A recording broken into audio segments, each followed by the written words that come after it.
रीटा ने मन बना लिया था, वह लोपेस परिवार को, जो उसका निजी एटीएम था, लूटने जा रही थी। जब से उसने उन्हें 1000 बेल्ट बेचे थे, तब से वह लोपेस परिवार की गतिविधियों पर कड़ी नज़र रख रही थी। उसने न सिर्फ लोपेस की हवेली में, बल्कि रिक के दफ्तर और कार में भी मरे हुए मकड़ियां रख दी थीं। वह नहीं जानती थी कि उनकी अंतर्दृष्टि या पहचान के उपकरण कितने गहन थे, लेकिन मकड़ियां बहुत छोटी थीं और उनके ऊपर दिखाई गई जानकारी मुश्किल से पढ़ी जा सकती थी, मानो आंखों के चार्ट पर सबसे छोटी रेखा हो। कोनों में छिपी होने के कारण वे लगभग अदृश्य थीं। अपनी तारांकन चावेस पॉकेट वॉच तारांकन की सहायता से वह नियंत्रित वस्तुओं की जानकारी को संशोधित कर सकती है। अब मकड़ियों की स्थिति इस प्रकार है। तारांकन तारांकन सड़ा हुआ छोटा मकड़ी HP 1/1 नियंत्रक रिक तारांकन तारांकन। यदि कभी मकड़ियों का पता चल गया तो वह इसे रिक के लिए एक आश्चर्य के रूप में छोड़ देगी। 24 जनवरी को खेल के आने के तीसरे दिन दुनिया पहले ही उलटपुलट हो चुकी थी। हर जगह लोग खेल पर चर्चा करने के लिए दौड़ रहे थे। यहाँ तक कि नाश्ते की दुकानों पर भी सामान्य बातचीत तारांकन दिव्य उपहारों तारांकन खेल महाशक्तियों और उपकरणों के इर्द गिर्द ही घूम रही थी। नया युग सामाजिक व्यवस्था में पूर्ण फेरबदल का युग था। जो लोग पहले आगे बढ़े वे शीर्ष पर पहुंच गए, जबकि जो पीछे रह गए वे कभी भी आगे नहीं बढ़ पाए। लोपेस परिवार ने दूसरे बीटा परीक्षण के बाद से ही इसकी तैयारी शुरू कर दी थी। कई अन्य परिवारों की तरह वे भी खेल से जुड़े संसाधनों का संग्रह कर रहे थे। हालांकि उस समय खिलाड़ी कम ही मिलते थे और वे छिपे रहना पसंद करते थे, खुद को प्रकट करने से कतराते थे। लोपेस परिवार भी केवल कुछ 100 खिलाड़ियों को ही ढूंढ पाया था और उनसे भी कम खिलाड़ी उनके साथ व्यापार करने को तैयार थे। तीसरे बीटा परीक्षण के बाद परिवार ने अपने प्रयासों को तेज कर दिया, खिलाड़ियों की भर्ती की और खुफिया जानकारी इकट्ठा की। लेकिन किसी भी बड़े जहाज की तरह तेजी से बदलाव करना मुश्किल था। संपत्तियों का निपटान और उचित प्रक्रियाओं से गुजरना कुछ ही महीनों में नहीं हो सकता था। इससे भी बुरी बात यह थी कि उनके उद्योगों को संभालने में सक्षम कोई भी व्यक्ति जानता था कि बदलाव की बयार बह रही है। जो लोग नहीं जानते थे वे मदद करने में असमर्थ थे। यह एक अजीब स्थिति थी। लोपेस परिवार की संपत्ति अपार थी। जब उनसे 4000 से ज्यादा सोने की ईंटें लूटी गईं, तो यह उनके भंडार के आधे से भी कम थी। फिर भी यह उन्हें लंबे समय तक गुजारा करने के लिए पर्याप्त थी। हालांकि चाहे बेल्ट और पोषण का व्यापार हो या रीटा के स्पेशल अफेयर्स ब्यूरो से संबंध, किसी भी लेन देन में अब नकद स्वीकार नहीं किया जाता था, केवल सोना। इस एहसास ने परिवार को कार्रवाई के लिए प्रेरित किया। पिछले आधे महीने में उन्होंने सोना खरीदने में भारी मात्रा में तरल पूंजी लगाई थी। उनके कुछ उद्योग छूट पर बेचे गए, लेकिन बदले में उन्होंने केवल सोना या उपकरण ही स्वीकार किए। अब लॉस एंजल्स में एक संपत्ति के बदले 100 पर्यावरण अनुकूल वस्तुएं बेची जा सकती हैं। अपनी मृत मकड़ियों के माध्यम से रीटा ने सू लांगफेंग को माटेओ को छाया में दुश्मनों से सावधान रहने की सलाह देते हुए सुना। तारांकन, आपको इस सोने के जत्थे की व्यक्तिगत रूप से निगरानी करनी चाहिए। अपने साथ 20 अतिरिक्त आदमी लाएं। उन्हें फैलाएं। प्रत्येक व्यक्ति सोने का एक हिस्सा ले जाएगा। उन्हें एक जगह इकट्ठा न करें और एक ही बार में खत्म होने का जोखिम न उठाएं। तारांकन। रीटा को उनकी सावधानी की प्रशंसा करनी पड़ी, लेकिन सावधानी उसे रोकने वाली नहीं थी।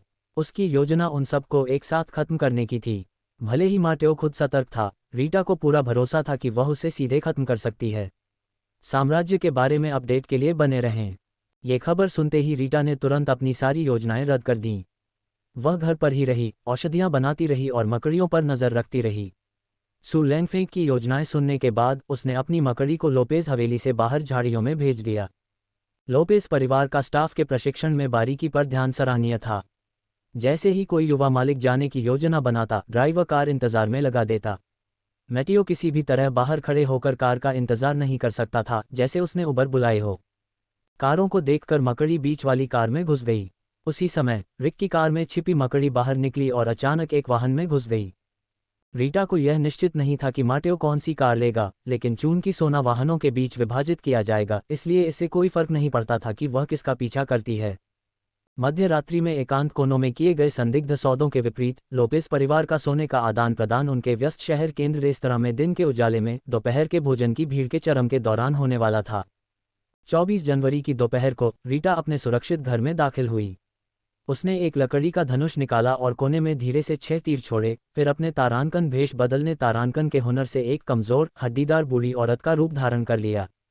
चूंकि आज उसका सीधा सामना होने की पूरी संभावना थी, इसलिए उसने अपनी तारांकन चावेस पॉकेट वॉच तारांकन का इस्तेमाल करके अपनी इन गेम पहचान को कुछ साधारण और साधारण सा बना लिया। साधारण आंटी।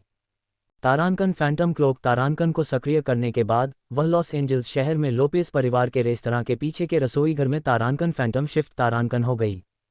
माटेओ और उसके आदमी ऊपर व्यापार पर चर्चा कर रहे थे। रेस्टोरेंट में काफ़ी भीड़ थी और इतने सारे लोगों के आने जाने के कारण मकड़ियों को इधर उधर घुमाना बहुत जोखिम भरा था। वे शायद इस अफरा तफरी में दब जाएंगी, इसलिए बेहतर यही था कि उन्हें कार में ही छोड़ दिया जाए और समूह की गतिविधियों पर नज़र रखी जाए। काश मकड़ियां लोपेज हवेली तक वापस जाने के लिए कोई गाड़ी भी पकड़ लेतीं। रीटा ऊपर नहीं गई, इसके बजाय वह भूमिगत पार्किंग में ही रही। माटेओ के निर्धारित पार्किंग स्थलों के पास खड़ी होकर धैर्यपूर्वक प्रतीक्षा करती रही और बीच बीच में अपने तारानकन फैंटम क्लोक तारानकन को बनाए रखने के लिए मैना पोशन या कॉफ़ी की चुस्कियां लेती रही। आधे घंटे बाद माटेओ और उनके साथी नीचे आए। रीटा अविश्वास से पलकें झपकाने लगी। इतने सारे लोग थे कि ऐसा लग रहा था जैसे अभी अभी कोई कॉन्सर्ट खत्म हुआ हो। पार्किंग स्थल लोगों से खचाखच भरा हुआ था। क्या हो रहा था? क्या पहले सिर्फ 17 खिलाड़ी ही नहीं जा रहे थे? अब लगभग 100 लोग इकट्ठे हो गए थे और सभी लोग माटेओ के चारों ओर इकट्ठा होकर पार्किंग स्थल की ओर बढ़ रहे थे। रीटा हक्की बक्की रह गई। आखिर वे कितना सोना बदल रहे थे। भीड़ छोटे छोटे समूहों में बढ़ गई और हर 4 लोग एक कार में सवार हो गए। साफ था कि वे एक काफिले में निकलने की योजना बना रहे थे। वे फैले हुए थे लेकिन बहुत ज्यादा नहीं। अगर किसी एक गाड़ी पर हमला होता तो बाकी गाड़ियां तुरंत इकट्ठा हो जातीं और सोना आपस में बढ़ जाने के कारण ये तय करना मुश्किल होता कि किस गाड़ी में खजाना है। मैटियो के धुआंधार प्रचार के बावजूद रीटा ने 17 खिलाड़ियों के मूल समूह में से अपने 2 सबसे भरोसेमंद साथियों को पहचान लिया। दोनों बाहरी किनारों पर खड़े होकर अलग अलग गाड़ियों की ओर जा रहे थे। अच्छा, उसने सोचा, खेल शुरू हो जाएं। जैसे ही समूह अलग होने वाला था, रीटा तेजी से उन 2 आदमियों के पास पहुंची जिन्हें उसने चिन्हित किया था। बिना किसी हिचकिचाहट के उसने एक तारानकन फाइन पिस्टल तारानकन निकाली और सीधे एक आदमी की कनपटी में गोली चला दी। यहां आने से पहले उसने अपने सुरक्षित घर में 6 नियमित हमले जमा कर लिए थे। यह उसका 7वां निशाना था और उसकी तारानकन मास्टर आर्चर तारानकन प्रतिभा के साथ 7वां प्रहार निश्चित रूप से एक महत्वपूर्ण प्रहार था। उसके ऊंचे आंकड़े नुकसान को और बढ़ा ही रहे थे। एक ही गोली से उस आदमी का सिर पूरी तरह उड़ गया। उसने तुरंत दूसरे आदमी पर कई गोलियां दाग दी, उसके सिर और दिल को निशाना बनाकर। साथ ही उसने खिलाड़ियों की बड़ी भीड़ की ओर 2 हथगोले फेंके, बिना उनकी तरफ देखे। जैसे ही भीड़ तितर बितर हुई और सक्रिय ग्रेनेडों से बचने के लिए छिपने लगी, रीटा झुकी और जल्दी से पहली लाश की तलाशी ली। खिलाड़ियों के बैकपैक इतने गुप्त होते ही थे। सालों के अनुभव के बाद वह उनके विशिष्ट डिज़ाइन और छिपने की जगहों से वाकिफ थी। कुछ ही सेकंड में उसने उस आदमी की जैकेट के अंदर छिपा हुआ बैकपैक ढूंढ लिया, उसे छीन लिया और अपने क्रॉसबॉडी बैग में ठूंस लिया। इस बीच दूसरे व्यक्ति का खून तेजी से बह रहा था। ग्रेनेड अभी तक नहीं फटे थे, जिससे खिलाड़ियों में अफरा तफरी मच गई। जैसे ही उन्हें एहसास हुआ कि उनके साथ धोखा हुआ है, वे हमला करने के लिए दौड़ पड़े। पार्किंग में चारों तरफ गाली गलौज शुरू हो गई। इस अफरा तफरी को नज़रअंदाज करते हुए रीटा ने शांति से दूसरी लाश लूटनी शुरू कर दी। इस बार उसने हथगोले इस्तेमाल नहीं किए। इसके बजाय उसने मुट्ठी भर चांदी के सिक्के उठाए और उन्हें हवा में उछाल दिया। बाएं हाथ से लूटना, दाएं हाथ से सिक्के बिखेरना। आखिरकार दूसरा शिकार का थैला ढूंढने से पहले उसने ये 3 बार दोहराया। खिलाड़ी अभी भी लोपेस परिवार के प्रति पूरी तरह वफादार नहीं थे और चांदी के सिक्के मिलना मुश्किल था। सिर्फ मुट्ठी भर सिक्के ही पूरी कालकोठरी दौड़ के बराबर होते थे और लोपेस परिवार हमेशा सबसे बड़ा हिस्सा लेता था। 1/3 खिलाड़ी तुरंत सिक्के लेने के लिए झुक गए, जबकि 1/3 पल भर के लिए हिचकिचाए। उस छोटी सी हिचकिचाहट ने रीटा को 2 सेकंड और दिए। उसने दूसरा गेम बैग अपने बैग में रखा, उठी और भाग गई। उसकी तारानकन 52 चपलता तारानकन के साथ दुश्मन के कौशल उसे छू भी नहीं पाए। केवल एक व्यापक दूरी वाले ध्वनि हमले ने उसे छूकर उसका तारानकन फैंटम क्लोक तारानकन तोड़ दिया, लेकिन इससे उसे केवल 20 स्वास्थ्य अंक ही गंवाने पड़े। माटेओ वहीं खड़ा असहाय होकर हालात को देखता रहा। ये बुजुर्ग महिला कहीं से प्रकट हुई थी, उसके 2 आदमियों को मार डाला और भाग गई, जबकि भीड़ चांदी के सिक्कों के लिए हाथापाई कर रही थी। उसने उसे सिर्फ पीछे से देखा था, एक बुजुर्ग महिला, फुर्तीले कदमों और सफ़ेद बालों वाली। ये स्पष्ट तारानकन भेस तारानकन उसके चेहरे पर तमाचा जैसा लगा, और उसके आदमी, उसका विशिष्ट दल उसे रोकने में नाकाम रहे थे। माटेओ ने अपनी मुट्ठियां भींच लीं, उसकी छाती गुस्से से धड़क रही थी। वह अपने नाकाबिल मातहतों पर चीखना चाहता था, लेकिन दुनिया बदल चुकी थी। अब वे सब खिलाड़ी थे और उन्हें कुचलने की ज़बरदस्त ताकत के बिना वह उनके साथ कुत्तों जैसा व्यवहार नहीं कर सकता था। दोनों लाशें जल्दी से बरामद कर ली गईं और माटेओ की आंखें जल उठी जब उसने उन्हें घूरा। उसे जांचने की ज़रूरत नहीं थी, वे उसके भरोसेमंद साथी थे। इसका मतलब था कि उनके शिकार के बैग सोने से भरे हुए थे। लेकिन अभी मातम मनाने का समय नहीं था। जिसने भी हमला किया था वो वापस आ सकता था। दांत पीसते हुए उसने चीखने की इच्छा को दबाते हुए आदेश दिया, हटो। माटेओ और उसका दल लोपेस परिवार की संपत्ति की ओर तेजी से वापस लौटा, जहां उन्होंने जल्दी से सारा सोना परिवार के खजाने की तिजोरी में छिपा दिया। तिजोरी अब उनकी सबसे सुरक्षित जगह थी, भले ही उसे सुरक्षित रखने की कोशिशों ने उनकी कुल प्रगति को धीमा कर दिया था। तिजोरी में टोही, चेतावनी, निशान लगाने और ट्रैकिंग के उपकरण लगे हुए थे। फर्श पर बिजली के तार लगे थे और परिवार के कुछ ही सदस्यों को वहां पहुंचने की अनुमति थी। अब ये सिर्फ एक खजाने का कमरा नहीं था, ये परिवार का सुरक्षित घर था। लोपेस परिवार के रेस्टोरेंट से भागने के बाद रीटा ने एक अदृश्यता की दवा पी ली और एक भीड़भाड़ वाले इलाके में भाग गई। वह समुद्र में चली गई। उसका तारांकन भेस तारांकन कौशल ठंडा पड़ गया था, वरना वह तारांकन लानिया का या तारांकन पर शिफ्ट हो जाती। लेकिन तारांकन अंडरसिटी तारांकन में भी कभी कभार एनपीसी होते थे और वह इस बात को उजागर करने का जोखिम नहीं उठा सकती थी कि इंसान तारांकन लानिया का या तारांकन पर काम कर सकते हैं। समुद्र में पहुंचकर उसने जल्दी से नहाया, फिर कपड़े बदलने के लिए किनारे पर गई। उसने तारांकन फ्रेश अप तारांकन से खुद को साफ किया, फिर तारांकन फैंटम शिफ्टेड तारांकन होकर शहर के केंद्र में वापस आए, एक केलिको बिल्ली का रूप धारण करके भीड़ में घुस गई। पहले माटेओ के दल की निगरानी करते हुए रीटा ने कई ट्रैकिंग प्रकार के दिव्य उपहार देखे थे। एक खून का पता लगा सकता था और दूसरा गंध का। सुरक्षित रहने के लिए उसे किसी भी बचे हुए निशान से छुटकारा पाना जरूरी था। अगले 6 घंटे तक वह शहर में घूमती रही। वह सरकारी पुस्तकालय के गढ़ के पास भी रुकी ताकि कोई भी उसका पीछा न कर सके। एक बार तो वह एक कोने में दुबकी हुई 5 मिनट तक 2 बिल्लियों को लड़ते हुए देखती रही। वह बोर नहीं हुई थी, बस संयोग से बिल्लियां उसके लिए लड़ रही थीं।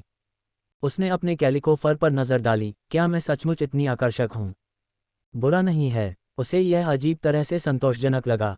जैसे ही उसका तारांकन भेस तारांकन कूलडाउन खत्म हुआ, रीटा वापस एक भूत में बदल गई और तारांकन लानिया का या तारांकन बन गई और सीधे तारांकन अंडरसिटी तारांकन के सीवर की ओर बढ़ गई। वहां जाकर उसने आखिरकार 2 गेम बैग निकाले। बैग बड़े नहीं थे, एक में 6 स्लॉट थे, दूसरे में 4। उसने अंदर रखे धातु के बक्सों का ध्यान से निरीक्षण किया। हर बक्सा आधुनिक तकनीक से लैस था, शायद ट्रैकिंग डिवाइस या कैमरे, लेकिन तारांकन लानिया का या तारांकन पर ये बेकार होते। नेटवर्क नहीं, ट्रैकिंग नहीं।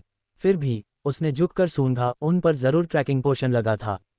अपने खंजर का उपयोग करके उसने ताले खोल दिए और सोने की चमक ने उसे लगभग अंधा कर दिया। सोने की ईंटों को छूकर उसने आह भरी। इनमें भी ट्रैकिंग पोशन मिला हुआ था। चतुर, बहुत चतुर। उसने ध्यान से हर सोने की ईंट निकाली और पुष्टि की कि हर ईंट पर ट्रैकिंग पोशन मिला हुआ था। कुल 10 डिब्बे थे, जिनमें से प्रत्येक में 1000 पाउंड सोना था।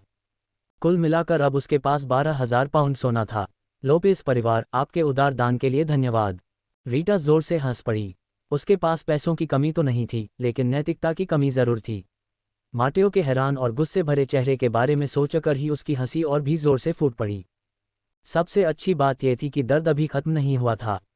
सोने का मूल्य गोबलिनों के जरिए सिक्कों में बदले जाने की उसकी क्षमता से जुड़ा था। पिछली समय रेखा में गोबलिनों ने पृथ्वी पर सोने के बदले सिक्के लिए थे, लेकिन अब उसने गोबलिनों के सिक्के पहले ही खत्म कर दिए थे। ये भी तय नहीं था कि वे पृथ्वी पर जल्द ही वापस लौटेंगे भी या नहीं। ये सारा सोना शायद लोपेस परिवार की पुरानी संपत्ति के बराबर भी नहीं होगा।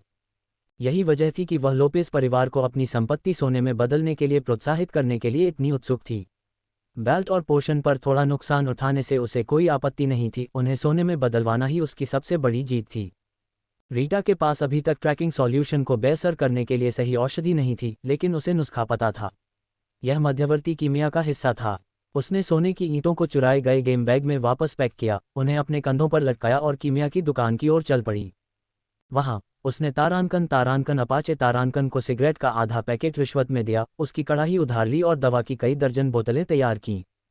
फिर उसने शराब खाने से एक बर्तन खरीदा, सीवर में वापस गई और हर सोने की ईंट को ध्यान से साफ किया। उसके पास भंडारण के लिए ढेरों डिब्बे थे। एक बार जब सोना उसके डिब्बों में सलीके से भर गया तो वह धातु के डिब्बों को जंगल में ले गई, कुछ विस्फोटक बाणों से उनमें आग लगा दी और उन्हें नष्ट कर दिया। उसने टुकड़ों को इकट्ठा किया, उन्हें ताज़ा मांस और खून से भरे एक बैरल में डाला और उस मिश्रण को एक मकड़ी के बिल में भेंट के रूप में डाल दिया। इसके बाद उसने अपने शरीर में बची हुई किसी भी गंध को मिटाने के लिए अपने शरीर पर तीखी गंध वाली दवा डाल ली और अंततः अपने सुरक्षित घर की ओर लौट गई। जबकि रीटा का दिन व्यस्त और उत्पादक था, रिक का दिन विपरीत दिशा में जा रहा था।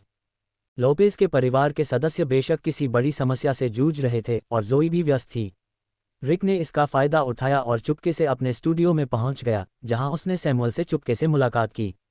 अपने खून की एक शीशी सैमुअल को देते हुए रिक ने सैमुअल से उसकी जांच करवाने को कहा, ये बहाना बनाकर कि वह एक संदिग्ध सहकर्मी की है जो हाल ही में अजीब व्यवहार कर रहा था, सबसे दूर भाग रहा था और जिसकी सेहत ठीक नहीं लग रही थी। जब तक रीटा लानिया काइया से वापस लौटी तब तक रिक को परीक्षण के परिणाम मिल चुके थे और उसे रहस्यमय अभिशाप के बारे में पता चल चुका था। ये था तारांकन एड्स तारांकन। विल्सन परिवार के घर में सोफे पर बैठे रिक ने रिपोर्ट को घूरा। जैसे ही उसने रिपोर्ट देखी उसने अपनी किस्मत का शुक्रिया अदा किया कि उसने यह नहीं बताया कि वह ब्लड सैंपल उसका है। उसे डर था कि अगर सैमुअल को पता चल जाता तो शायद वह उसे छोड़ देता। यद्यपि रिक के अंदर भय व्याप्त था, फिर भी उसे शांत रहने का नाटक करते हुए ये दिखावा करना पड़ा कि सब कुछ ठीक है। उसे समझ नहीं आ रहा था कि ये कैसे हुआ। जब उसने पहली बार टेस्ट का नतीजा देखा तो उसे तुरंत लगा कि ये कोई गलती है। उसने सैमुअल का खून एक दूसरे अस्पताल में दोबारा टेस्ट करवाया। एड्स फिर से। रिक की निजी जिंदगी कभी भी उथल पुथल भरी नहीं रही। अपने अच्छे रूप और दौलत के साथ वह यूं ही किसी के साथ सोने वाला नहीं था। दरअसल जोई उसकी पहली औरत थी। हालांकि उसे जोई पर थोड़ा शक था, लेकिन सगाई से पहले दोनों ने शादी से पहले स्वास्थ्य जांच करवाई थी और दोनों बेदाग निकले थे, खासकर खुद, क्योंकि उसने हर मुमकिन जांच करवाई थी। वरना जोई उसे कभी छूने भी नहीं देती।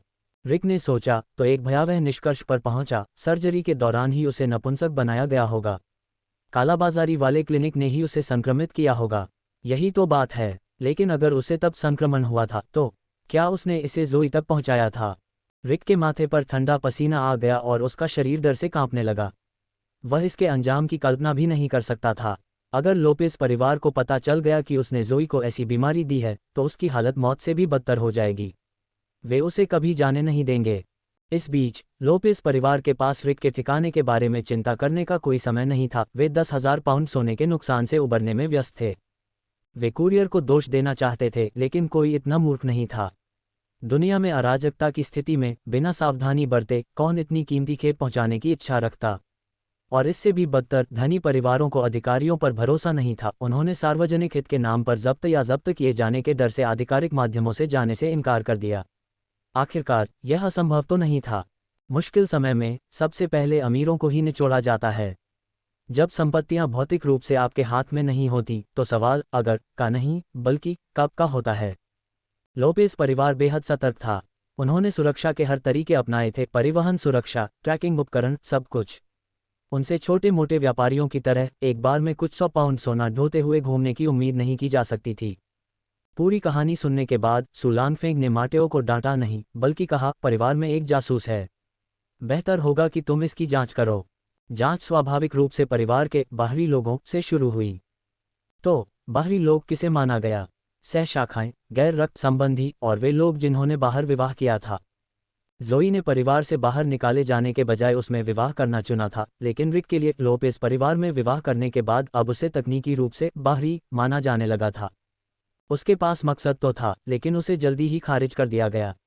एक तो वह काफी समय से लोपेज परिवार के किसी भी बड़े फैसले में शामिल नहीं था। हाल ही में वह जोन्स परिवार के मामले में भी उलझा हुआ था। जोई के लोग उस पर कड़ी नजर रख रहे थे। उन्हें डर था कि कहीं उसके हाथ कोई और उच्च स्तरीय कलाकृति न लग जाए जिसे वह दे सके। उस दिन उनकी गतिविधियां भी स्पष्ट थीं, या तो वह अपने स्टूडियो में थे या विल्सन के घर पर। लोपेज परिवार के आंतरिक सफाई के बारे में सुनकर रीटा ने अपनी छोटी सी तारांकन एंडेड स्पाइडर तारांकन को सिंक में घुसा दिया और पाइपों से नीचे उतरकर खुद को साफ कर लिया। इन तरकीबों को अभी गुप्त रखना ही बेहतर था, भविष्य में इन्हें इस्तेमाल करने के कई मौके मिलेंगे। रीटा ने अपने और पिछवाड़े की बिल्लियों के लिए खाना बनाना समाप्त ही किया था कि दरवाजे की घंटी बजी।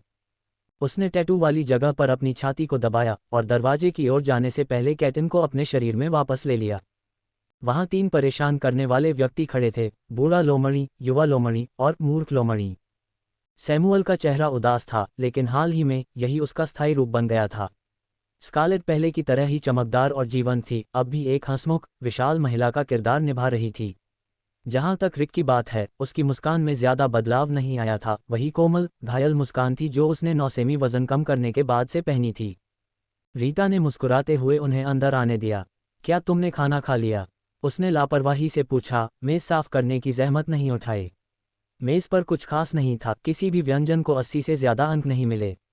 वह जल्द ही तारांकन लानिया का या तारांकन में एक कुकिंग टीचर ढूंढने की योजना बना रही थी।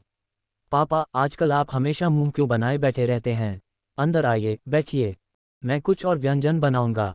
वह उन्हें मेहमान जैसा व्यवहार किए बिना सीधे रसोई में चली गई। तीनों अपने अपने घर आ गए। सैमुअल ने तो यहाँ तक शिकायत की कि रीटा घर पर न होने पर उसकी महंगी सिगरेटें छीन लेती है। दूसरी ओर स्कारलेट ने अपने जूते उतार दिए और तुरंत पिछवाड़े की ओर बिल्लियों की तस्वीरें लेने चली गई। आखिरकार सोशल मीडिया पर तस्वीरें लेने के लिए एकदम सही सामग्री। कौन नहीं चाहेगा कि वह जानवरों से प्यार करने वाली अमीर महिला बने। इस बीच रिक रीटा के पीछे पीछे रसोई में गया और मदद की पेशकश की, लेकिन रीटा ने उसे बाहर निकाल दिया। तुमने खाना बनाना कब सीखा? अरे, मैं तो भूल ही गया, क्या वो खेल था? तुम्हें जाना चाहिए, तुम बस बीच में आ रहे हो। अगर तुम इतने बोर हो रहे हो तो पिछवाड़े में बिल्ली का मल उठाने में मेरी मदद करो। चून की सारी सामग्री रीटा के अपने स्टोर से ही थी, इसलिए अगर रिक खाना भी बनाता तो उसे भीख मांगना नहीं माना जाता। इसके अलावा वह हाल ही में रीटा के खिलाफ कोई साजिश नहीं रच रहा था। आज्ञाकारी होकर रिक बिल्लियों के बाद सफाई करने पिछवाड़े चला गया। रात के खाने में रिक पूरे समय ध्यान भटका रहा।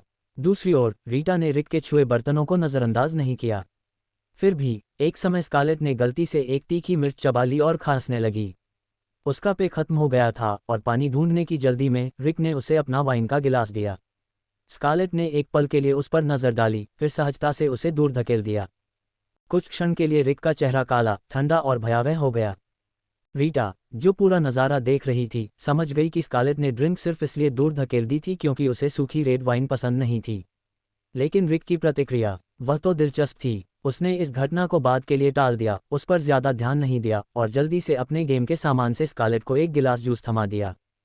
जब स्कारलेट ठीक हो गई तो रिक की अभिव्यक्ति सामान्य हो गई तथा उसमें क्रोध के क्षणिक झलक का कोई लक्षण नहीं दिखा। यह एहसास होते ही कि रिक को शायद अपने शाप का पता चल गया है, रीटा का मूड और भी बेहतर हो गया। उसने बड़ी तसल्ली से अपना खाना खाया, हर निवाला उसे खुशी से भर रहा था। रात के खाने के बाद उसने बेसिक हीलिंग पोशन की 9 बोतलें निकाली और प्रत्येक को 3 बोतलें दीं। ये कुछ ऐसी चीज़ों से बने हैं जो मुझे हाल ही में मिली, रीटा ने औषधियाँ उनकी ओर बढ़ाते हुए कहा। लो, ये तुम्हारे लिए हैं। स्कारलेट बहुत खुश हुई और उसने बड़ी मुस्कान के साथ औषधियाँ लीं। ये अब बड़ी मुश्किल से मिलती हैं। इन्हें तो पैसों से भी नहीं खरीदा जा सकता। सैमुएल की हमेशा बनी रहने वाली भौहें नर्म पड़ गईं जब उसने स्नेहपूर्वक रीटा को देखा। रीटा ने 2 और बोतलें निकाली और रिक के सामने रख दीं। मत कहो कि मैं पक्षपात कर रही हूँ, उसने सैमुअल और स्कारलेट से कहा। लोपेस परिवार ने भले ही ढेर सारी औषधियाँ खरीदी हों, लेकिन ज़रूरी नहीं कि वे रिक को ही प्राथमिकता दें। कौन जाने कब उसे कालकोठरी में जाना पड़े, और तुमने सुना ही होगा कि ये कितनी खतरनाक हो सकती हैं, है ना? दोनों ने सहमति में सिर हिलाया। बिल्कुल बिल्कुल, हम कहीं खतरनाक जगह नहीं जाते, हमें उनकी उतनी ज़रूरत नहीं है। हालांकि उन्होंने कहा कि स्कारलेट पहले से ही सोशल मीडिया के लिए तस्वीरें खींच रही थी। रिक ने 5 औषधियां स्वीकार कर लीं और रीटा को धन्यवाद दिया, लेकिन अंदर से उसे कुछ भी महसूस नहीं हुआ। उसका दिल अजीब तरह से ठंडा बना रहा। रिक के पास संसाधनों की कमी नहीं थी, अपनी जन्मजात किस्मत की बदौलत। हालांकि उसने अपनी ज़्यादातर ऊर्जा जादुई आंख पाने की योजना बनाने में लगा दी थी, फिर भी वह ढेर सारी कीमती चीज़ें इकट्ठा करने में कामयाब रहा। उसके पास न सिर्फ उपकरणों का पूरा सेट था, बल्कि उसने तारांकन ज्वेलरी क्राफ्टिंग तारांकन का इस्तेमाल करके अपने लिए अंगूठियां और हार भी गढ़े थे। इसके अलावा उसने 100 से ज़्यादा औषधियां जमा कर रखी थीं। जोई के विपरीत, जिसके अधीन लगभग 1000 लोग काम करते थे, रिक के स्टूडियो में केवल कुछ ही कर्मचारी थे। हालांकि रीटा की बातों ने उसे एक बात याद दिला दी, वह भी एक रसायन विद्या विशेषज्ञ था। रसायन विद्या के इतने सारे नुस्खे थे, और हालांकि उसने अभी तक सिर्फ बुनियादी बातें ही सीखी थीं, फिर भी हो सकता है कि कोई एक नुस्खा उसके अभिशाप का निवारण कर दे। उसने तुरंत अपनी नुस्खों की सूची खोली और खोजना शुरू कर दिया। जल्द ही उसे तारांकन बेसिक वाइटलिटी पोशन तारांकन नाम की एक रेसिपी मिल गई, जो छोटी मोटी नकारात्मक स्थितियों को ठीक करने का दावा करती थी। उसने पूछा, बहन, क्या तुम्हारे पास कोई बेसिक वाइटलिटी पोशन है? रीटा ने ज़रूर किया, लेकिन उसे यकीन नहीं था कि ऐसा कोई औषधि रिक के अनजान श्राप पर असर करेगी या नहीं। नहीं, उसने जवाब दिया, मैं अपनी सारी ऊर्जा औषधियों के लिए सामग्री इकट्ठा करने में लगा रही हूँ। रिक ने विनती की, बहन, क्या तुम मुझे जीवन शक्ति औषधि के लिए सामग्री ढूंढने में मदद कर सकती हो? रीटा बिना किसी हिचकिचाहट के मान गई। ज़रूर, कोई बात नहीं। उसने रिक के सामने रेसिपी देखने का नाटक भी किया। तो हमें तारांकन वाइटल रूट ग्रास तारांकन, तारांकन सूदिंग फ्लावर तारांकन, तारांकन लायन बोनफिश तारांकन और तारांकन स्क्विड हॉट तारांकन चाहिए, है ना? मैं इन्हें ढूंढने में तुम्हारी मदद करूंगी। साम्राज्य के साथ अपना साहसिक कार्य जारी रखें। रिक ने राहत की सांस ली। उसे इस बात का अंदाज़ा भी नहीं था कि अब उसे रीटा पर कितना भरोसा है, न सिर्फ उसकी काबिलियत पर बल्कि उसकी मदद करने के वादे पर भी। उसने एक तारांकन ब्लू जे टेल रिंग तारांकन निकाली जो उसने तारांकन ज्वेलरी क्राफ्टिंग तारांकन से बनाई थी और उसे थमा दी। बहन, ये तुम्हारे लिए है, देर से आया नए साल का तोहफा। मैंने इसे खुद बनाया है। उसने किसी को भी पक्षपात नहीं किया। उन्होंने अपनी कुशलता से तैयार की गई एक अंगूठी भी सैमुअल और स्कारलेट दोनों को दी। ये चीज़ें प्रभावशाली थीं और हर एक 4 अतिरिक्त विशेषता अंक प्रदान करती थी। रीटा को जो अंगूठी मिली उससे उसकी तारांकन संरचना तारांकन में 2 अंक और उसकी तारांकन चपलता तारांकन में 2 अंक और बढ़ गए। अप्रत्याशित लाभ से प्रसन्न होकर उसने तुरंत उसे पहन लिया।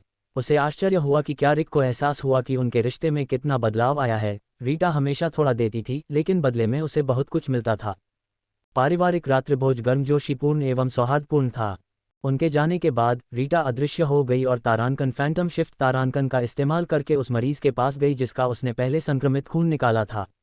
एक त्वरित तारांकन स्लीप स्पेल तारांकन और तारांकन इनसाइड तारांकन की मदद से उसने उस आदमी के गेम में नाम के बगल में 2 चमकदार लाल खून की बूंदें देखीं। तारांकन अज्ञात अभिशाप 2 सभी उपचार प्रभाव 10% कम हो गए। अधिकतम एचपी स्थायी रूप से 5% कम हो गया। प्राकृतिक रूप से स्वास्थ्य पुनः उत्पन्न नहीं किया जा सकता। संक्रामक तारांकन।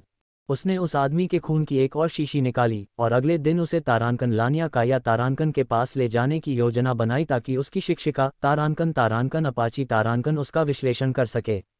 उसे यकीन था कि उसके गुरु बहुत खुश होंगे। उस आदमी को खाली हाथ न छोड़ते हुए उसने एक साधारण उपचार औषधि से उसका मानसिक स्वास्थ्य ठीक किया और यहाँ तक कि उसके लिए एक हरे रंग का उपकरण भी छोड़ दिया जो उसने एक ट्रोल से लूटा था। यह उसके खून के नमूने के लिए धन्यवाद देने का उसका तरीका था। 25 तारीख को खेल के आक्रमण के चौथे दिन रीटा बदलाव के लिए जल्दी उठ गई। वह अपाची को रक्त का नमूना देने के लिए तारांकन लानिया काया तारांकन गई। उसे श्राप के बारे में समझाया, खासकर उसके संक्रामक स्वभाव पर जोर देते हुए।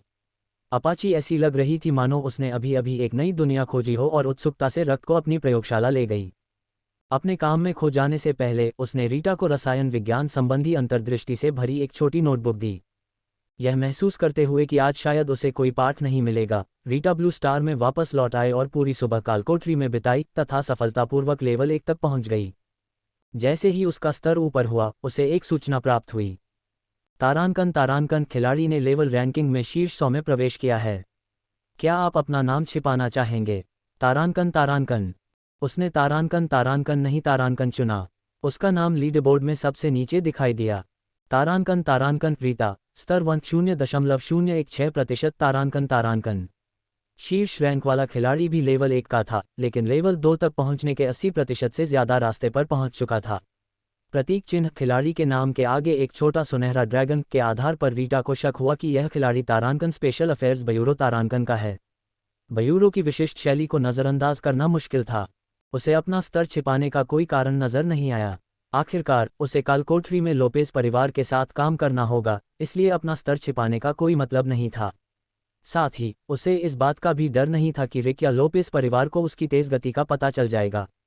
बराबरी की स्थिति बनाए रखने के लिए उसे सिर्फ बयूरो के प्रतिरोध से ज़्यादा की ज़रूरत थी, उसे अपनी ताकत की भी ज़रूरत थी। अगर कोई पूछता कि उसने इतनी जल्दी लेवल क्यों बढ़ाया तो वह बस यही कहती कि बयूरो की बदौलत। आखिरकार पिछली बार जब रिक और बाकियों ने इतनी जल्दी लेवल बढ़ाया था तब भी उन्होंने उसे कुछ नहीं बताया था। जैसे ही वह लोपेस परिवार के बारे में सोच रही थी उसे जोई से एक निजी संदेश मिला। वे और अधिक तारांकन बेसिक हीलिंग पोशन तारांकन खरीदना चाहते थे। तारांकन रीता, ये पाना मुश्किल होगा। पिछली बार मैंने अपने सारे एहसान खर्च कर दिए थे। तारांकन जोए, हम कीमत पर बातचीत कर सकते हैं। तारांकन रीता, मैंने सुना है कि कुछ अस्पताल एचपी को बहाल करने वाली गोलियां और इंजेक्शन दे रहे हैं और कीमतें काफ़ी उचित हैं। तारांकन जोए, इनकी आपूर्ति सीमित है। तारांकन। हालांकि रीता पहले भी एक बार ऐसी स्थिति से गुजर चुकी थी, फिर भी वह इस बात की तारीफ किए बिना नहीं रह सकी कि स्पेशल अफेयर्स ब्यूरो ने किस तरह से इस मामले को इतनी बारीकी से संभाला। उन्होंने इन जीवनरक्षक सामग्रियों पर प्रतिबंध लगा दिया था ताकि अमीर और ताकतवर लोग इन्हें जमा न कर सकें और आम नागरिक को कुछ भी न मिले। पिछली मुश्किल घड़ी में भी रीता इन्हीं चीज़ों की बदौलत बची रही थी। यद्यपि इंजेक्शन बेसिक हीलिंग पोशन जितना उपचार नहीं करते थे और आपको उन्हें स्वयं ही लगाना पड़ता था, फिर भी 50 एचपी बहाल करना आधी जीवन रेखा के बराबर था। फिर भी रीटा का लोपेस परिवार को और कुछ बेचने का कोई इरादा नहीं था। वह उन्हें पहले ही 3000 औषधियां और 1000 बैग बेच चुकी थी। हालांकि उसने अच्छा खासा मुनाफा कमाया था, लोपेस परिवार से उनका सोना छीन लिया था और उनके प्रति अपनी दुश्मनी को और गहरा कर लिया था, लेकिन और बेचना दुश्मन को हथियार देना होता। अगले महीने तक उसने अपने भावनात्मक आघात को ठीक करने के लिए ज़ोई यारिक से कुछ हिस्से इकट्ठा करने की योजना बनाई। तारानकन रीता, मेरे पास सच में और कुछ नहीं है। कुछ बातें ऐसी हैं जिन पर मैं बातचीत नहीं करने का अनुबंध रखती हूँ, लेकिन आप स्पेशल अफेयर्स ब्यूरो से संपर्क कर सकते हैं। तारानकन, ज़ोए, रिक ने बताया कि आप खुद औषधि बना सकते हैं। तारानकन, रीता, हाँ, अगर तुम्हारे पास सामग्री है तो मैं तुम्हारे लिए बना सकती हूँ। हर 11 सामग्री के लिए मैं तुम्हें 10 औषधियाँ दूंगी। तारानकन, ज़ोई, उपकरणों का क्या हुआ? कुछ बचा है? तारानकन, रीटा, मेरे पास कुछ हैं, लेकिन वे नीलामी घर में मिलने वाले से ज़्यादा सस्ते नहीं हैं। मैं शायद आपको 3-4 पीस दिला पाऊँ। तारानकन, ज़ोई चुप हो गई। नीलामी घर में वस्तुएं तो थीं, लेकिन कीमतें अनिश्चित थीं और लेन देन तारानकन लानिया काया तारानकन के सोने, चांदी और तांबे के सिक्कों से किए जा रहे थे। ठीक वैसे ही जैसे सैमुअल ने बीटा परीक्षणों के दौरान जानकारी इकट्ठा की थी। अब एक सोने का सिक्का खरीदने की कीमत $10 लाख थी। लोग बेतरतीब दाम लगा रहे थे, उम्मीद कर रहे थे कि कोई अमीर बेवकूफ़ उन्हें खरीद लेगा। कुछ अतिरिक्त स्टेट पॉइंट्स वाले हरे गिये के एक टुकड़े की कीमत 50 स्वर्ण सिक्के थी। कोई भी व्यक्ति जिसके पास दिमाग है वह इसे नहीं खरीदेगा और कोई भी व्यक्ति जिसके पास दिमाग नहीं है वह इसे खरीद नहीं सकेगा। इस बारे में सोचते हुए रिक ने उस तारानकन एफ रैंक वाले मंगल मंत्र तारानकन को सूचीबद्ध करने का निर्णय लिया, जिसे उसने उस दिन पहले 199 स्वर्ण सिक्कों के लिए लूटा था। अचानक उसे समझ आया कि लोग चीज़ों के दाम इतने बेतुके क्यों रख रहे हैं। कौन जाने, शायद कोई बेवकूफ़ ही हो जो पैसे देने को तैयार हो। मंत्र की सूची बनाने के बाद रीटा को तुरंत ही अजनबियों के निजी संदेशों की बाढ़ आ गई। इतना ही नहीं, बल्कि उसके फ़ोन पर उन लोगों के संदेश भी आने लगे जिन्हें वह जानती थी। मनोरंजन उद्योग में उसके पूर्व सहकर्मियों, उसके साथ काम कर चुके अभिनेताओं और यहाँ तक कि मनोरंजन कंपनियों के संदेश भी आने लगे। रीटा ने अपने माथे पर थपकी दी। वह अमेलिया को कैसे भूल गई? पहले तो वो अछूत थी, पर अब अमेलिया से निपटा जा सकता था। आजकल तो सब मर रहे थे, एक और से क्या फ़र्क पड़ता। कीमिया के अपने फ़ायदे हैं, हर चीज़ के लिए एक औषधि होती है। रीटा ने मध्यम कीमिया कौशल से तैयार किया गया एक जहर निकाला जो 10 मिनट तक हर मिनट 10 एचपी कम करता था। उसने अपने खंजर पर जहर लगाया, एक अदृश्यता औषधि पी और तारानकन अमेलिया तारानकन के घर में प्रेत शिफ्ट हो गई। उस समय अमेलिया फ़ोन पर बुनियादी उपचार औषधियों की खरीद पर चर्चा कर रही थी। रीटा चुपचाप उसके पीछे गई और कुछ कदम पीछे हटने से पहले उसने जहरीले खंजर से अमेलिया की गर्दन पर हल्के से वार किया। खंजर धारदार था और हालांकि घाव हल्का था और रीटा तेज थी, अमेलिया को हल्का सा चुभन महसूस हुई। जब उसने घाव को छुआ तो उसकी उंगलियों से खून बह निकला जो अब गहरे बैंगनी रंग में बदल रहा था। डर के मारे अपना कैरेक्टर पैनल खोलते हुए अमेलिया ने एक नया स्टेटस इफेक्ट देखा। तारानकन, जहर प्रति मिनट 10 एचपी की हानि, अवधि 10 मिनट। तारानकन। अमेलिया कुछ दिन पहले ही खिलाड़ी बनी थी और उसका कुल स्वास्थ्य 100 एचपी था। घबराई हुई वह अपना फ़ोन टटोलने लगी, बुनियादी उपचार औषधियां खरीदने के लिए बेताब होकर गिड़गिड़ाने लगी, साथ ही एक रसोई का चाकू उठाकर उसे बेतहाशा हिलाने लगी। रीटा चुपचाप देखती रही, अपने बदले के पल का आनंद लेती रही। 10 मिनट के दौरान उसने देखा कि अमेलिया की भावनाएं डर से गिड़गिड़ाहट, फिर गुस्से और आखिरकार निराशा में बदल गईं जब वह कोई औषधि नहीं खरीद पाए। उसने घर के हर कोने को बेतहाशा खंगाला, छिपे हुए हमलावर को ढूंढने की कोशिश की। आखिरकार जब अमेलिया ने देखा कि उसकी सेहत धीरे धीरे ठीक हो रही है, हालांकि सिर्फ 5 एचपी प्रति मिनट, तो उसने इस उम्मीद को थामे रखा कि वह बच सकती है। 10 मिनट बीत गए और जहर का असर कम हो गया। अमेलिया पसीने और आंसुओं से लथपथ ज़मीन पर गिर पड़ी और ज़ोर ज़ोर से हंसने लगी। उसने जान बचा ली थी, लेकिन अगले ही पल उसके हाथ पर एक और घाव दिखाई दिया और खून फिर से गहरे बैंगनी रंग का हो गया। उसके गले से चीख निकल गई। रीटा ने खुद को उजागर करने की इच्छा को दबा लिया। उसे आखिरकार समझ आ गया कि उसके पिछले जन्म में रिक ने आखिरकार सामने आने का फैसला क्यों किया था। अपने शिकार को उलझन में तड़पते हुए देखना, इस बात से बिल्कुल अनजान कि उसे कौन सता रहा है, एक अनोखा और अनूठा संतोष देता है। सामने आकर सच्चाई न बताना लगभग असहनीय है। लेकिन वह खुद को रोके रही। अगर अमेलिया का भी पुनर्जन्म होता तो क्या होता? अमेलिया के मरने के बाद भी रीटा ने खुद को कभी नहीं दिखाया। उसने लाश को एक डिब्बे में ठूंसा, उसे अपने खेल के सामान में डाल दिया और समुद्र तट की ओर चल पड़ी, जहां एक तहखाना था। उसने देखा कि कुछ लोग उसकी ओर आ रहे हैं, लेकिन उसने उन पर ध्यान नहीं दिया। वह तहखाना में घुसी, कुछ मिनट टहली, फिर लापरवाही से लाश वाले डिब्बे को लेवल 8 के राक्षसों की भीड़ में फेंक दिया और वहां से निकल गई। वापस आते समय उसने रिक के स्टूडियो में रुकने का निर्णय लिया।